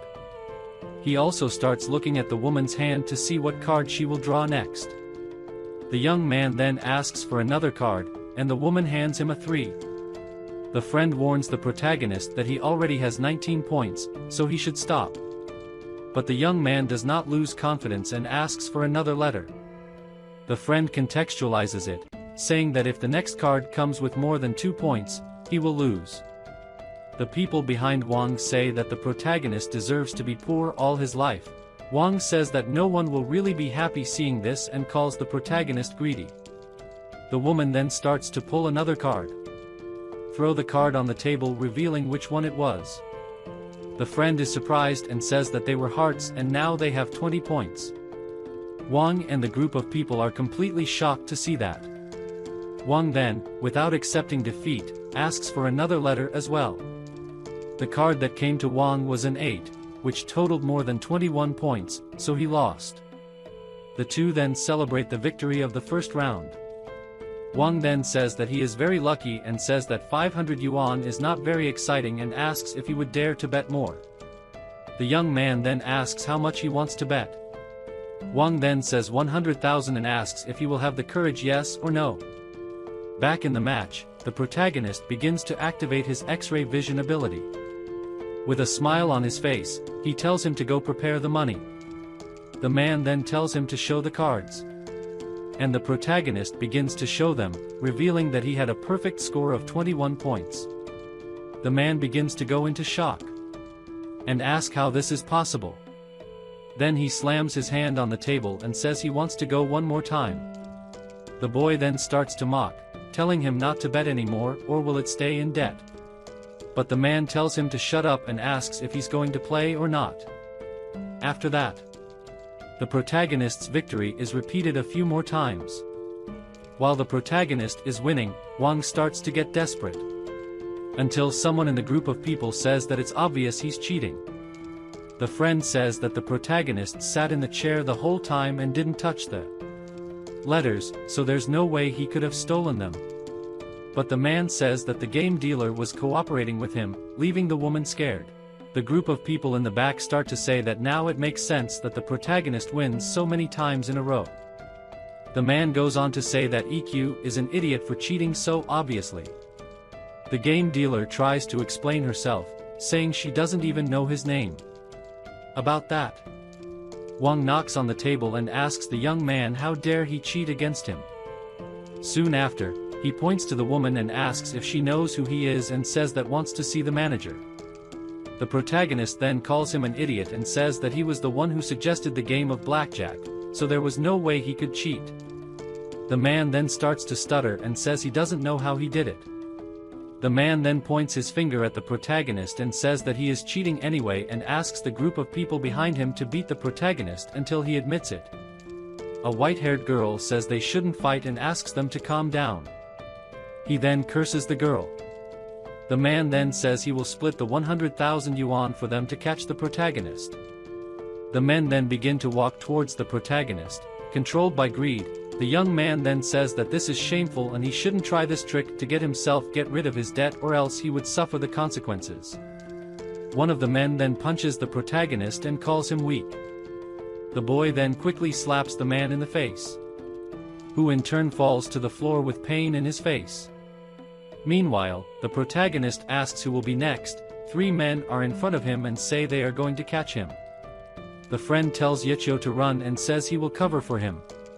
But the young man thanks him and says there's no way he can lose to these losers.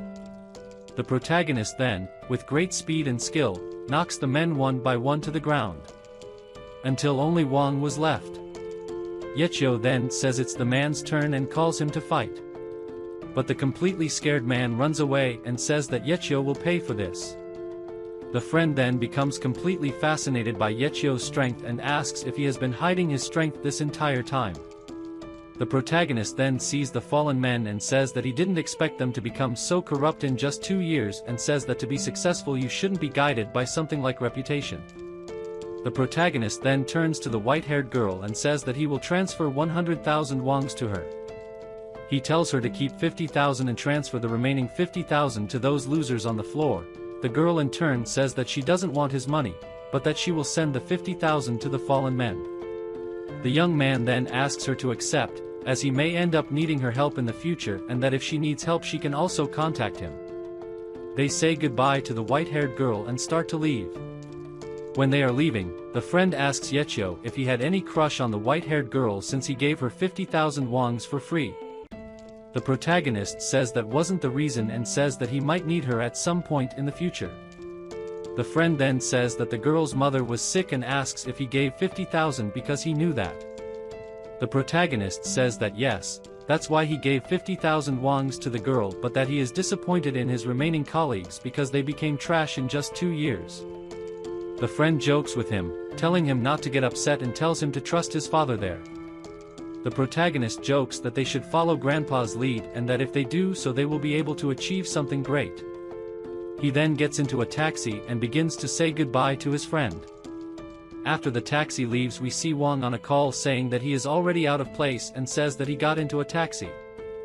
The Wang then says that Qiu is doomed and says he will leave him crippled. During the taxi journey, a car passes at high speed, obstructing your path. The taxi driver then swears at the car and in. Then suddenly 2 motorbikes surround the taxi. The driver wonders if he is being attacked by gangster. The protagonist then asks him to stop the car and he says they're probably looking for him. The man then stops the taxi. Poise turns to the protagonist and asks who he is messing with. One of the men on the motorcycle arrives at the back of the car and knocks on the protagonist's window. He opens his window and asks what he wants. The man says that his boss wants to see the protagonist and says that if he doesn't come for good, he will do it for bad. The young man then says it's okay and he will follow him. Arriving there, he is surprised by the size of the mansion and says that if it were back in the day he would probably be scared to death. Before entering he asks the man to wait a minute. Soon after, he activates his X-ray vision ability. Then he suddenly smiles and tells him to take him to his boss. The man then tells his boss that he has arrived. The boss then takes a look back and comes across the protagonist. He suddenly says that the boy is confident since he is not afraid of him. The young man then asks the boss's name. The man with blonde hair then gets angry and calls the protagonist ignorant for not knowing the big tiger. The young man then says that he has heard of one of the 2 great auction house leaders and he calls him the 4th oldest in the law family and says he heard a lot about him. the angry blonde man holding the protagonist's shoulder questions him about the way he had spoken to his boss. The protagonist, looking at the blonde over his shoulder, ordered him to take his hand off his shoulder. The blonde man's boss, while drinking tea, said that the boy seemed to be a great fighter, and the way he spoke proved it to be true. Opening the game, the man said that someone had paid a high price to destroy him, saying that he didn't like doing this type of service anymore, but as there was a large amount of money and a favor on the table, he had no choice but to do it. The protagonist then explains that he had misunderstood him, as he didn't speak that way because he was a fighter, completing by describing him as one of two heroes from different Zhonghai, possessing a lot of wealth and followers, and saying he was a nobody who, in hypothesis, some people, even if they were strong, would be able to face the man. The man said that the boy was smart with clear logic, and that he had understood the situation. However, he also explained that the protagonist had messed with the wrong person, as he would love to have him as his follower.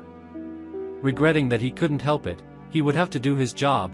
Looking at his subordinates who looked furious, the man ordered them to use an anesthetic so that he would suffer less.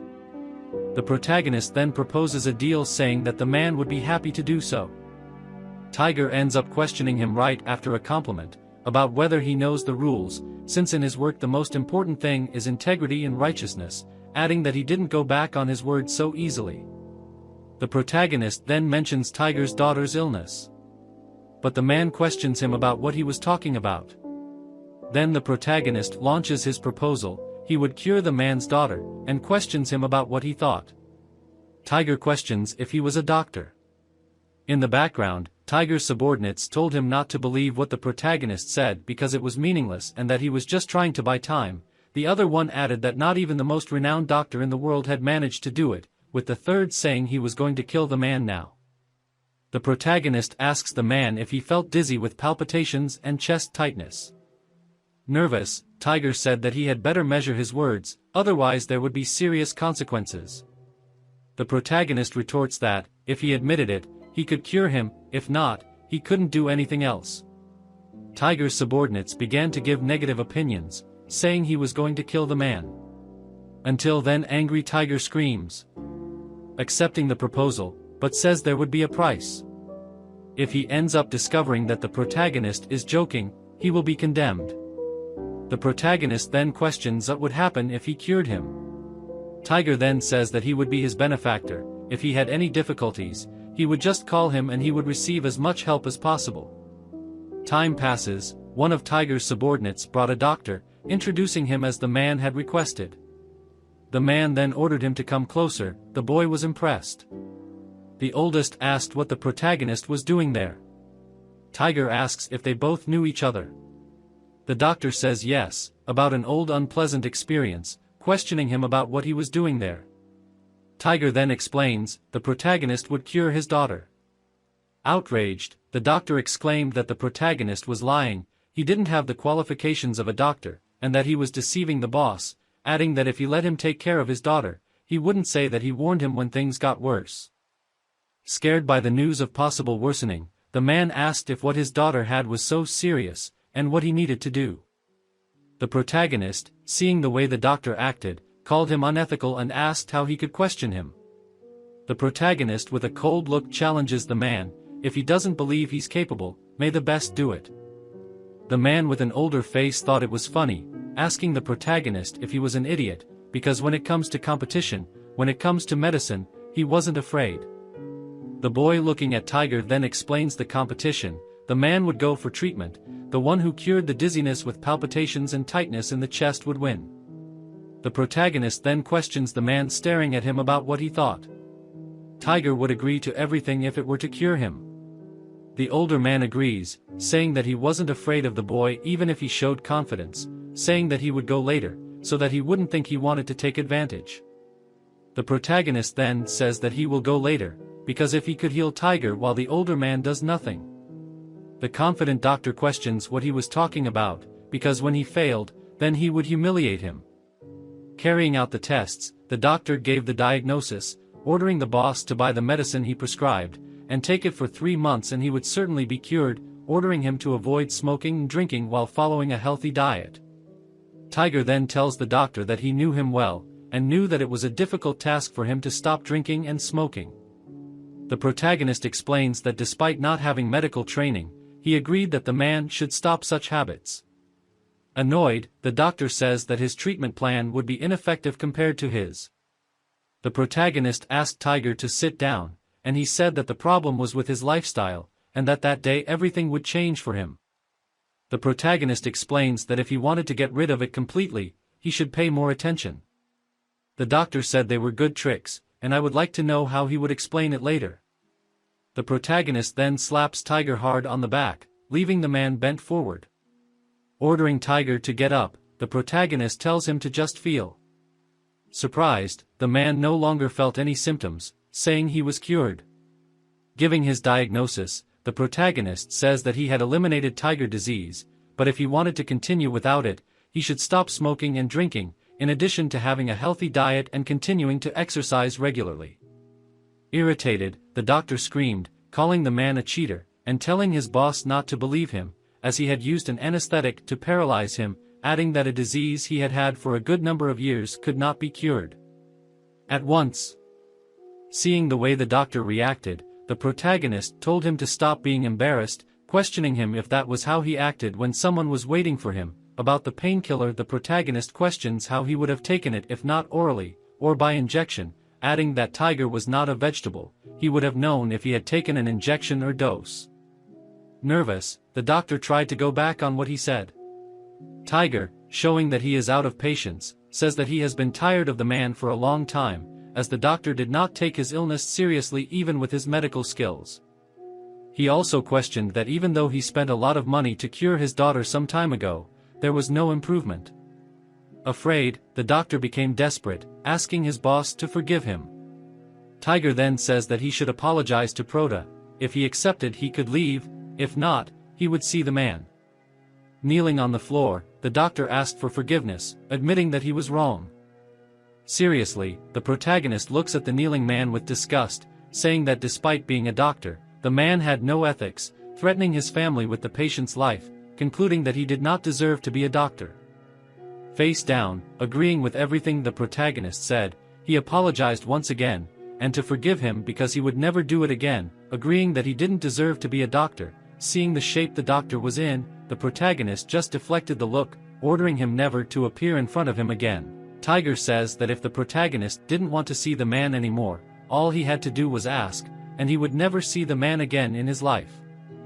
The older man, kneeling and astonished, nervously asked his boss to go easy on him. The protagonist says that he didn't need to, because the man didn't deserve to die, asking him to just let him go. In a serious manner, Tiger shouted for the man to see the protagonist's generosity, and for him to kneel down and ask for mercy, who quickly agreed, thanking him for having his life spared. Tiger praises the boy, saying that because he was an experienced doctor, he admired him. The protagonist then questions him if he still intended to kill him.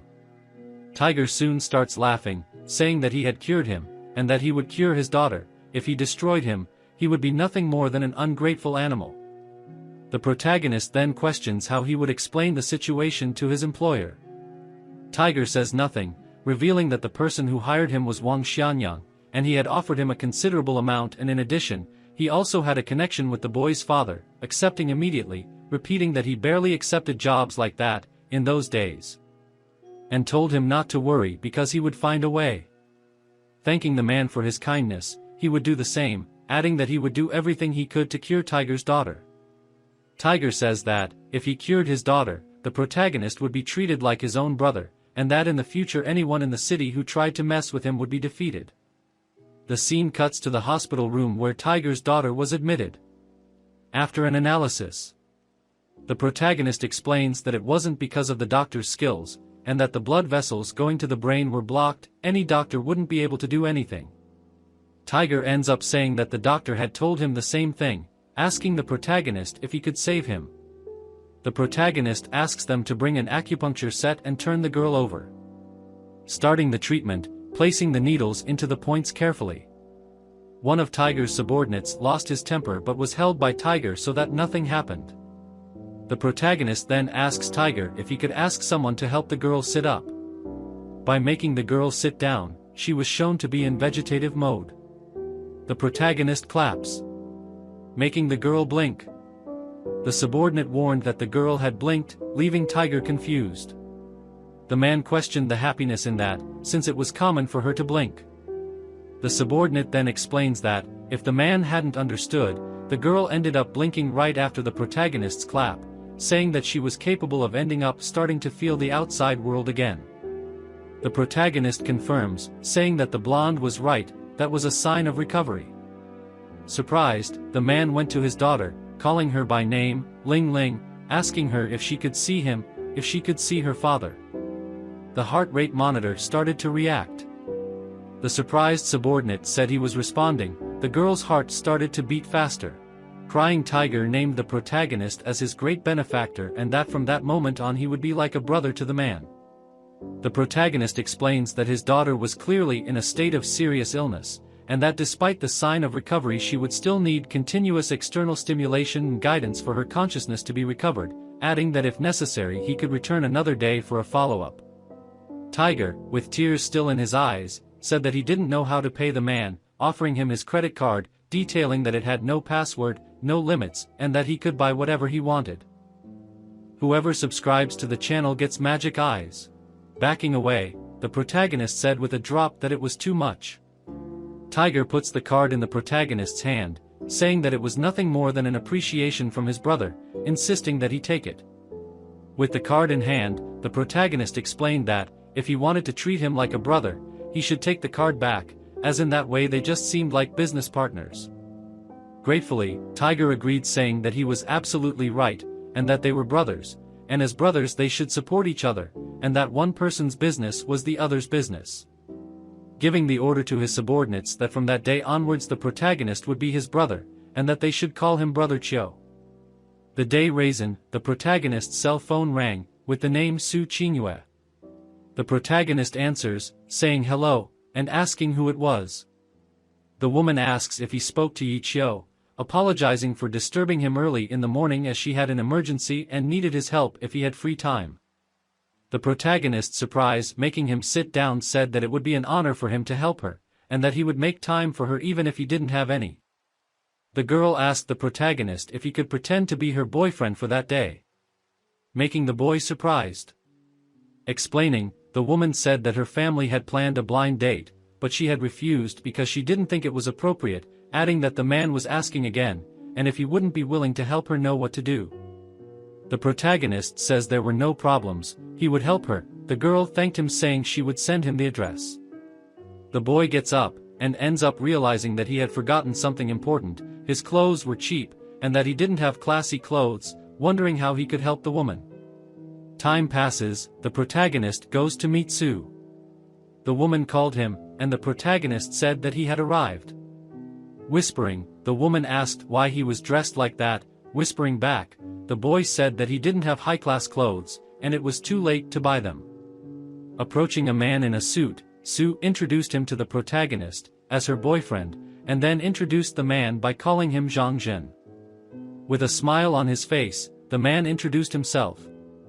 Severus, the man told the woman that her boyfriend looked poor, questioning why she was with him. The woman responded that the person she liked was her choice, and that the man had nothing to do with it, asking him to look at her manners. Zhang continues, saying that he was saying that for her own good, because her boyfriend seemed like a loser, questioning her once again if she would be happy with him. Showing off, Zhang said that she had just graduated from Harvard, and that she had come home with a salary of 1 million a year, and that with it, she could achieve whatever she wanted. Teasing the protagonist, Zhang asked if he didn't feel embarrassed, calling him a loser who only took advantage of Su, telling him to go get money for himself. Returning the provocation, the protagonist questions why that disturbed him if the man himself earned a lot from his professional training, adding that even if he earned a lot, for him, Zhang was nothing more than a loser. The man asks uncomfortable, while the protagonist hugs the woman, saying that as a man, he was more competent than Zhang. Embarrassed, Su asked what he meant. Zhang showed irritation, calling the protagonist naive because he was saying nonsense, in addition to calling him a loser and taking advantage. The protagonist, belittling the man's salary, states that he saw little. Without patience with the protagonist, Zhang says that to act like that he should have made 1,000,000 alone, and that he didn't deserve to be in the same room as him. The protagonist, still provocative, said that since Zhang spoke like that, he needed to learn a lesson, and that he should know how to talk to him, adding that there were people better than him, just as there were mountains above others. The protagonist then asks Zhang if he knows Heng Fu. Zhang begins to explain that yes, the Heng Fu Group was one of the 3 best jewelry companies in the entire city of Zhonghai. The protagonist then asks if Zhang knows Zhao Mengrui. Zhang asks the protagonist to stop chatting and say what he wants to say. The protagonist then, with his cell phone in hand, dares to call Zhao Mengrui, and ask her to offer him an annual salary in person, to demonstrate to him what he has. Zhang starts to laugh mockingly, saying that the boy is a dreamer, because if even his boss needs to schedule a time to meet with Zhao, how could he manage it, asking him if it wasn't a joke. Calling the woman, the protagonist says it's proof to show that he didn't buy it. Angry, Zhang asked who the boy thought he was, taking advantage of Qingyue and now thinking he was the owner of the Heng Fu jewelry store. With the connection working, Yu introduces herself to Miss Zhao, reminding her of the job offer she was given. The boy says that he was thinking and would like her to meet him in Shangri-La, asking if she could go there. Zhang, confidently, said that if the girl didn't show up he would love to hear an explanation from Yu. Qingyue was worried. But with a smile the protagonist told her not to worry, as Zhao would appear. Time passes and the girl then arrives at the hotel, with 2 security guards accompanying her. The receptionist approaches asking about what kind of private room Miss Zhao would like to stay in. Walking straight past the woman, Zhao just says that she didn't need to worry as she was just passing through. Arriving at the table where the 3 of them were sitting, the woman was surprised to see Qingyue there. Getting up, the girl tried to explain herself, but the protagonist interrupts, saying that thanks to Qingyue's persuasion he got into Heng Fu, so he called her to discuss it. Qingyue had been embarrassed by such an action. Zhang approached, extending his hand and introducing himself as a lawyer from the Mingyang law firm, praising her in exaggerated ways, finding it impressive to finally meet her. Introducing herself to the man, the woman immediately asks Yi if they don't need a private room for that. The protagonist denies it, only telling the woman to sit next to him, asking her if she would like to eat something, as there was food there untouched. Almost out of character, the girl denies lunch at the moment, as she has work to do, and adds that since we wanted joining them, the salary was negotiable, since the boy would make a price, and Heng Fu jewelry store would fully meet his needs. The protagonist says that he knows that the woman would already have a price in her mind, asking her to tell him. The woman with a smile on her face states that she, as a representative of Heng Fu, would offer 10 million as a salary plus dividends at the end of the year, and according to previous years, the salary would not be less than 10 million, asking what he thought. In thought, the girl says that he was wasting all his luck. Zhang ends up open-mouthed in disbelief at what he heard the woman say to Yi. Zhao continued, citing that, to show his sincerity, he would send a check worth no less than 20 million in the protagonist's name, and his company would even give him a car with a private driver so he could travel wherever he wanted, while in the background Zhang was still in disbelief about what had happened there. The protagonist asks Miss Zhao to give him 1 minute, as he would need to deal with a situation. Returning to talk to Zhang, he questions him if he was still wrong in calling him short-sighted, while the man still seemed impatient. Facing the man, the protagonist repeats again that a salary of 1 million a year meant nothing, and that there were better people than him, as well as mountains beyond mountains. The protagonist then ends by telling the man to stop disturbing Qingyue, telling him to get out. The man ended up leaving upset, while Zhao watched quietly. In a stern tone, Zhao extended the contract to Yi, saying that she had already played with him and what he wanted had worked, so as a reward for her, he should sign the contract, adding that he had shown her all his sincerity, and hoped the same as Proda. Qingyue tried to explain that the situation was her fault. The protagonist ends up saying that Qingyue had nothing to do with it, even if Zhao didn't go to him that day, at some point he would go to her, so why not make it a coincidence? The girl behind the protagonist asked if he was really going to accept that proposal, asking him to stop talking nonsense. The protagonist then says that he was grateful again for the offer and sincerity, but before he could complete the sentence, Zhao cuts him off, saying that he would regret his decision, leaving Chinua surprised. Leaving irritated, the protagonist asked the girl to wait for him to say his final words, but it was useless. Sighing, the protagonist said that the woman was impatient. Confused, the protagonist noticed Chinua crying, and asked her why. In tears, the girl felt guilty about Yi and Zhao's fight. The protagonist, with a handkerchief in hand, said that it was not his fault, as he needed to say something to the woman, as he had a gift for her, and ended by telling her not to apologize as Zhao would be more than satisfied and not her. Would put the blame. Time passes, now back at Tiger's house. The man's daughter was treated again, with acupuncture. And help her sit down.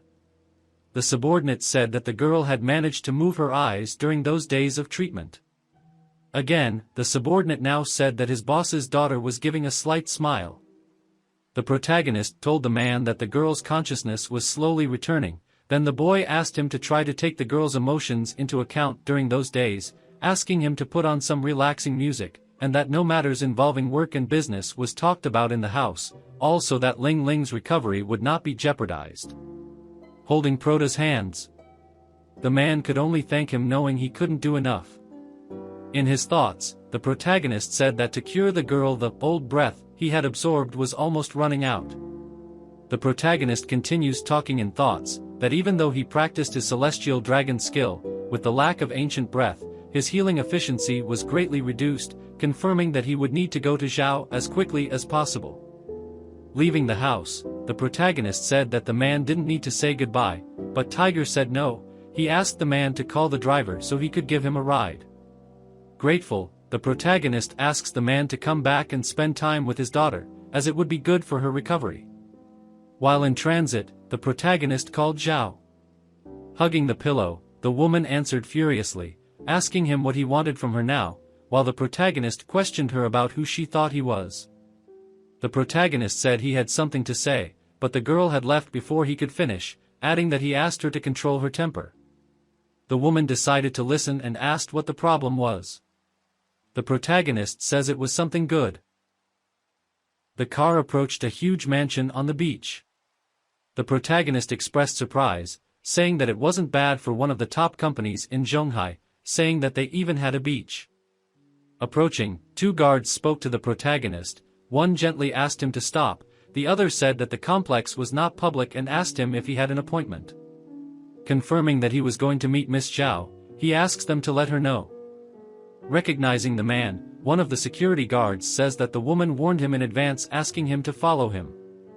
Walking, the protagonist thought that, as luxurious and magnificent as the mansion was, he wondered why it seemed so depressing. Having your attention caught. The man saw Miss Zhao accompanied by a man in a wheelchair. Introducing himself to the gentleman, he said it was an honor to meet him. The Lord began to speak, that Rui and the elder Qi appreciated the excellent evaluation of treasures and stones. The man showed happiness in finally seeing him in person. The boy thanked him, saying that it was very kind of you. The Lord asked the boy to just admit it, as he was definitely extraordinary, as he was liked even by the elder Qi, asking him to sit down as they were going to talk. In the background, in a whisper, a man with green hair whispered to Zhao, wondering if it was because of the protagonist that she wouldn't go out with him. The girl denied, saying that she had just let it slip, so in a loud tone, the man told Mr. Zhao to be careful as there were many vandals in society, pretending to be teachers and who could deceive him with false titles. Thus making the room fall into an awkward silence. The protagonist responds, saying that yes, there were several vandals all pretending to be experts in geomancy, so how could a young man in his 20s be so knowledgeable about geomancy? The green-haired man questioned what the protagonist meant by such words. One of his subordinates asked if he knew them, saying that the boy was heir to the Southern School of Metaphysics, son of Mao Lang, the head of Lingnan Metaphysics, and the man then added, saying that Mao Jie's understanding had improved. Become almost perfect, questioning who he was to judge. Another of Jie's subordinates said that the protagonist was getting involved with the wrong person. The whole world wouldn't dare question his boss when it came to metaphysics. Jie then says that before judging someone, he should put himself in his place or else they would laugh at your fear. The protagonist then, accepting the challenge, says that he would be the first to challenge him, asking Jia, since he was an incredible person, why he hadn't taken this dirty thing away from the mansion. Such questioning makes everyone in the room surprised. Mr. Zhao in thought questioned how the protagonist had discovered it, wondering if the man knew metaphysics as well as geomancy. Jia confidently said that it was a joke, asking the protagonist if he would be able to take such a thing away from that villa.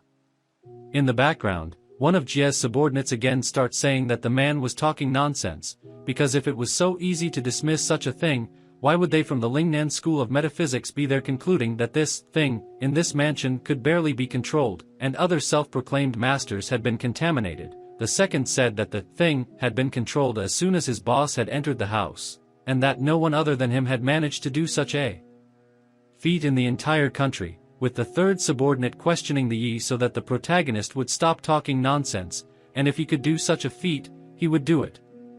Jia asks his subordinates to stop provoking, because if the protagonist died of contamination, the man would have more problems there. The protagonist responds by questioning Jia, what would he gain if he managed to expel such a thing from the mansion? Jia asked if the protagonist was joking after hearing what the man said. Accepting the provocation, Jia says that if he succeeded, he would accept him as his master, making the protagonist happy to know that he would soon have a disciple. Then Jia asks, if the protagonist failed, what would he gain? The protagonist says that he would accept him as his master, making Jia angry because there were hundreds of people who wanted him as their master, because he would then accept a nobody. The protagonist then says that Jia could choose his punishment if he failed. Jia then says that it was something simple, after it failed, he would die after being contaminated. Jia then says that when the time comes, the protagonist should kneel down and beg him 3 times, and accept him as Godfather, so that he can save his poor life. The protagonist confirms that he is on his knees, as they liked so much. Together the two men confirm their agreement. Approaching the protagonist, Zhao whispered to the questioner if he could do that, and asked him not to disgrace himself by making him his godfather. Yi then says asking her not to say that, as men are more afraid of women saying they can't do it. Jia, without patience, told the protagonist to do the challenge, curious to know how he would resolve the thing situation. Walking through the mansion, the man asked them to open a door, and they did so. Entering the room, Miss Zhao hugged herself feeling cold, saying it was cold, making it even colder inside than outside. Jia teased, saying that it was luck for the thing, saying that the protagonist was doomed because with the cold room, it would be difficult to deal with that thing, saying that he was even afraid of not being able to save the protagonist. While the man ignored him looking at a wall. The protagonist then looks at the girl, asking her to bring a hammer or a hoe. The girl asks what for. The protagonist then responds that he would break the wall. As time passes, with the object in hand, punches against the wall happen. A bronze mirror buried in the middle of the wall was revealed. Miss Zhao asked what that object was, while her father, shouted that yes, it was that object that had the frightening presence that had been there for years, never having felt it so strong. Continuing, the man said that the psychiatrist he said it was caused by stress and lack of sleep, but the man knew it wasn't that simple, as it was all the fault of that mirror, concluding this argument because ever since he had taken the mirror off the wall he had felt that way. One of Jia's subordinates told him to look, while the man told them to be careful while pulling out a paper. Ordering to surrender, the paper the man had writing, with powers, that released a strong blast of fire.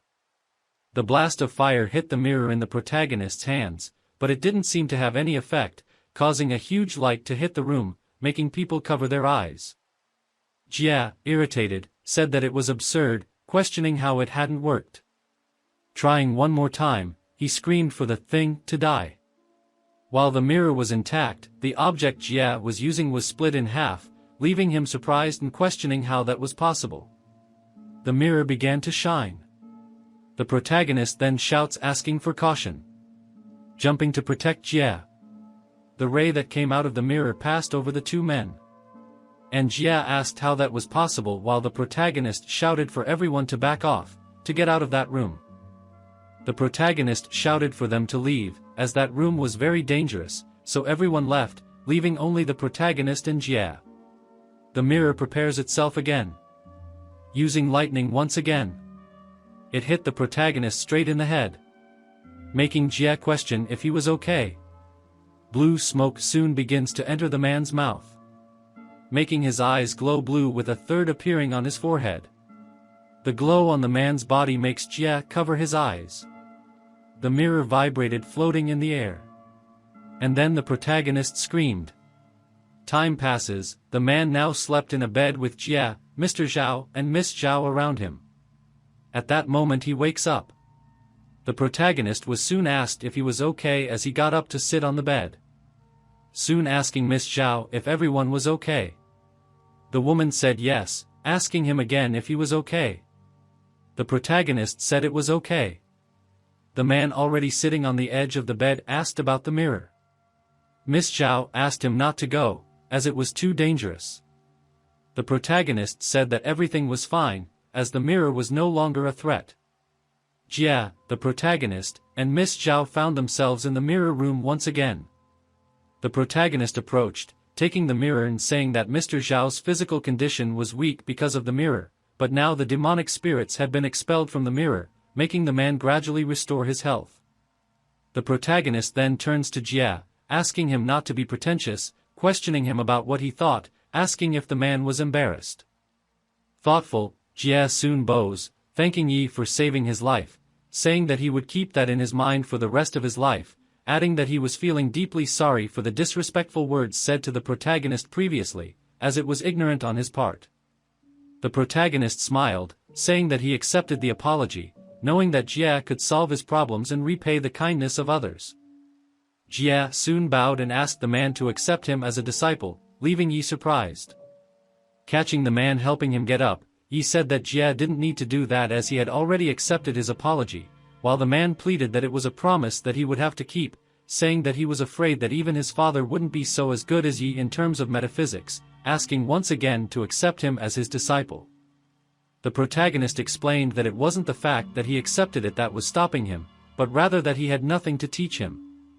Jia said that the most important thing was the man's guidance, as his strength was his goal, asking him to give him some instructions when he improved. Accepting defeat, the protagonist said that since he had said that, to leave it as it was, just asking him not to call him master in front of others, as he thought it was strange since he was only a few years older than Jia, saying that he could call him brother, making Jia agree. While seeing Jia and his subordinates leaving, the protagonist feels a chill. Turning to Miss Zhao, he asked her why she looked at him like that, wondering if she was going to humiliate him right then and there. The woman questions him about what else he knew, while the protagonist said he had knowledge about. The protagonist then provoked him by saying that he also knew about long-term carnal relationships, which ended up making the woman angry and ready to slap him. Calling her an idiot, her father soon scolds her, asking her to show more respect. Turning around, the woman said that she would deal with the protagonist later. Roy left, while her father called Yi to talk. As time went by, the two of them were now on the couch. The protagonist asked Mr. Zhao to just call him by his name, as he was older, while the man thanked the man, because ever since he had warded off evil, he felt more relaxed, saying he could never thank him enough. The boy said it was just what he had to do, returning the man's thanks. The man said that for Yi, it might not be much, but for him it counted as a grace performed to save his life, saying that he would reward him in his own way, giving him 100 million in reward. In thought, taken by surprise, the protagonist said that with such a large amount of money he was afraid of not being able to earn as much during his past lives. The protagonist soon denies the money, saying that the doctors who took care of him had more credits than him, adding that if each patient had to give 100 million to their doctor, no one in the world would be able to get an appointment. The man said that despite this, doctors charged for consultations. The protagonist then said that yes, they should charge, because the doctors had their own lives to support, as it was a challenging job and they had to be paid with a lot of money, as it was a reward for the hospital's service and the doctor's hard work, concluding that his contributions to the Lord's improvement did not deserve the 100 million, as it would be very greedy if he accepted. The protagonist concludes that there were several ways to express gratitude, from a word of thanks to his trust, being more rewarding than a reward, asking him what he thought. Mr. Zhao told the protagonist that he had strength and integrity, as well as a clear vision, telling him that the boy had a bright future, and that nowadays, in a society in constant change, it was difficult to find someone as intimate as the protagonist. The protagonist then says that it was very kind of the man, and since he insisted on thanking him, the man asks if he could have the bronze mirror as a souvenir. Mr. Zhao asks what the thanks was about, and since the mirror had been torturing him for so long, he didn't want to see it ever again, asking the protagonist to take it away. Thanking the man, the protagonist says that the mirror had been buried in the wall by someone wicked, asking him to check it thoroughly for the good of his company and himself. Mr. Zhao soon gets serious, saying that he wouldn't let that go, and that it didn't matter who had done it, he would find out who decided to mess with him no matter what the cost. The protagonist then says that he had something to ask the man, since he was there, because they didn't discuss cooperation together. Roy asks about cooperation, since she had invited the man so many times to her company, and he had always refused, asking the man how they could cooperate. The protagonist then, speaking straight to the point, explains that he is only refusing the offer because he doesn't want to work for someone else, and nothing more. Mr. Zhao then soon understands, causing the protagonist to say that as he guessed, he wanted to work with the man, in true cooperation. Miss Zhao soon begins to say that if the protagonist wanted the company's shares, the procedures were quite problematic as they required several things. The protagonist quickly denies it, saying that Heng Fu already had many shareholders. Roy then asks if the man wanted to start a new business with them, where the protagonist said that the woman was incredible, saying that she was the #1 most beautiful president in Zhonghai. Roy asks how it would work, and the protagonist soon explains that it would still be about jewelry, where the protagonist would provide the techniques and they would provide the money. The woman then questions what the division would look like. The protagonist says 40 to 60, where he would have 60%. Complaining, the woman said that they would provide the money, and she would keep 60%. The protagonist denied this, saying that he would keep 60% at the beginning, and as there were more shareholders in the future, he would give up to 51% at most. The woman once again denies it, causing the man to say that the deal wouldn't work, as he walked away. Roy said that the man should know that the investment capital was particularly large for the antiques and jewelry business, encouraging that after the new company was established, only its initial capital would be at least 500 million. The woman then concluded that she would pay for everything and keep 60% of the shares, asking if it was inappropriate. The protagonist then said that there was no risk of losing money, because if she invested more she would only gain more, saying that he maintained his position of wanting 60% of the shares, and in the future when they were bigger he could give up to 51% of them, and if he didn't agree, he would find someone else. Losing his patience, Roy says that something certain without risk was something that only liars would say.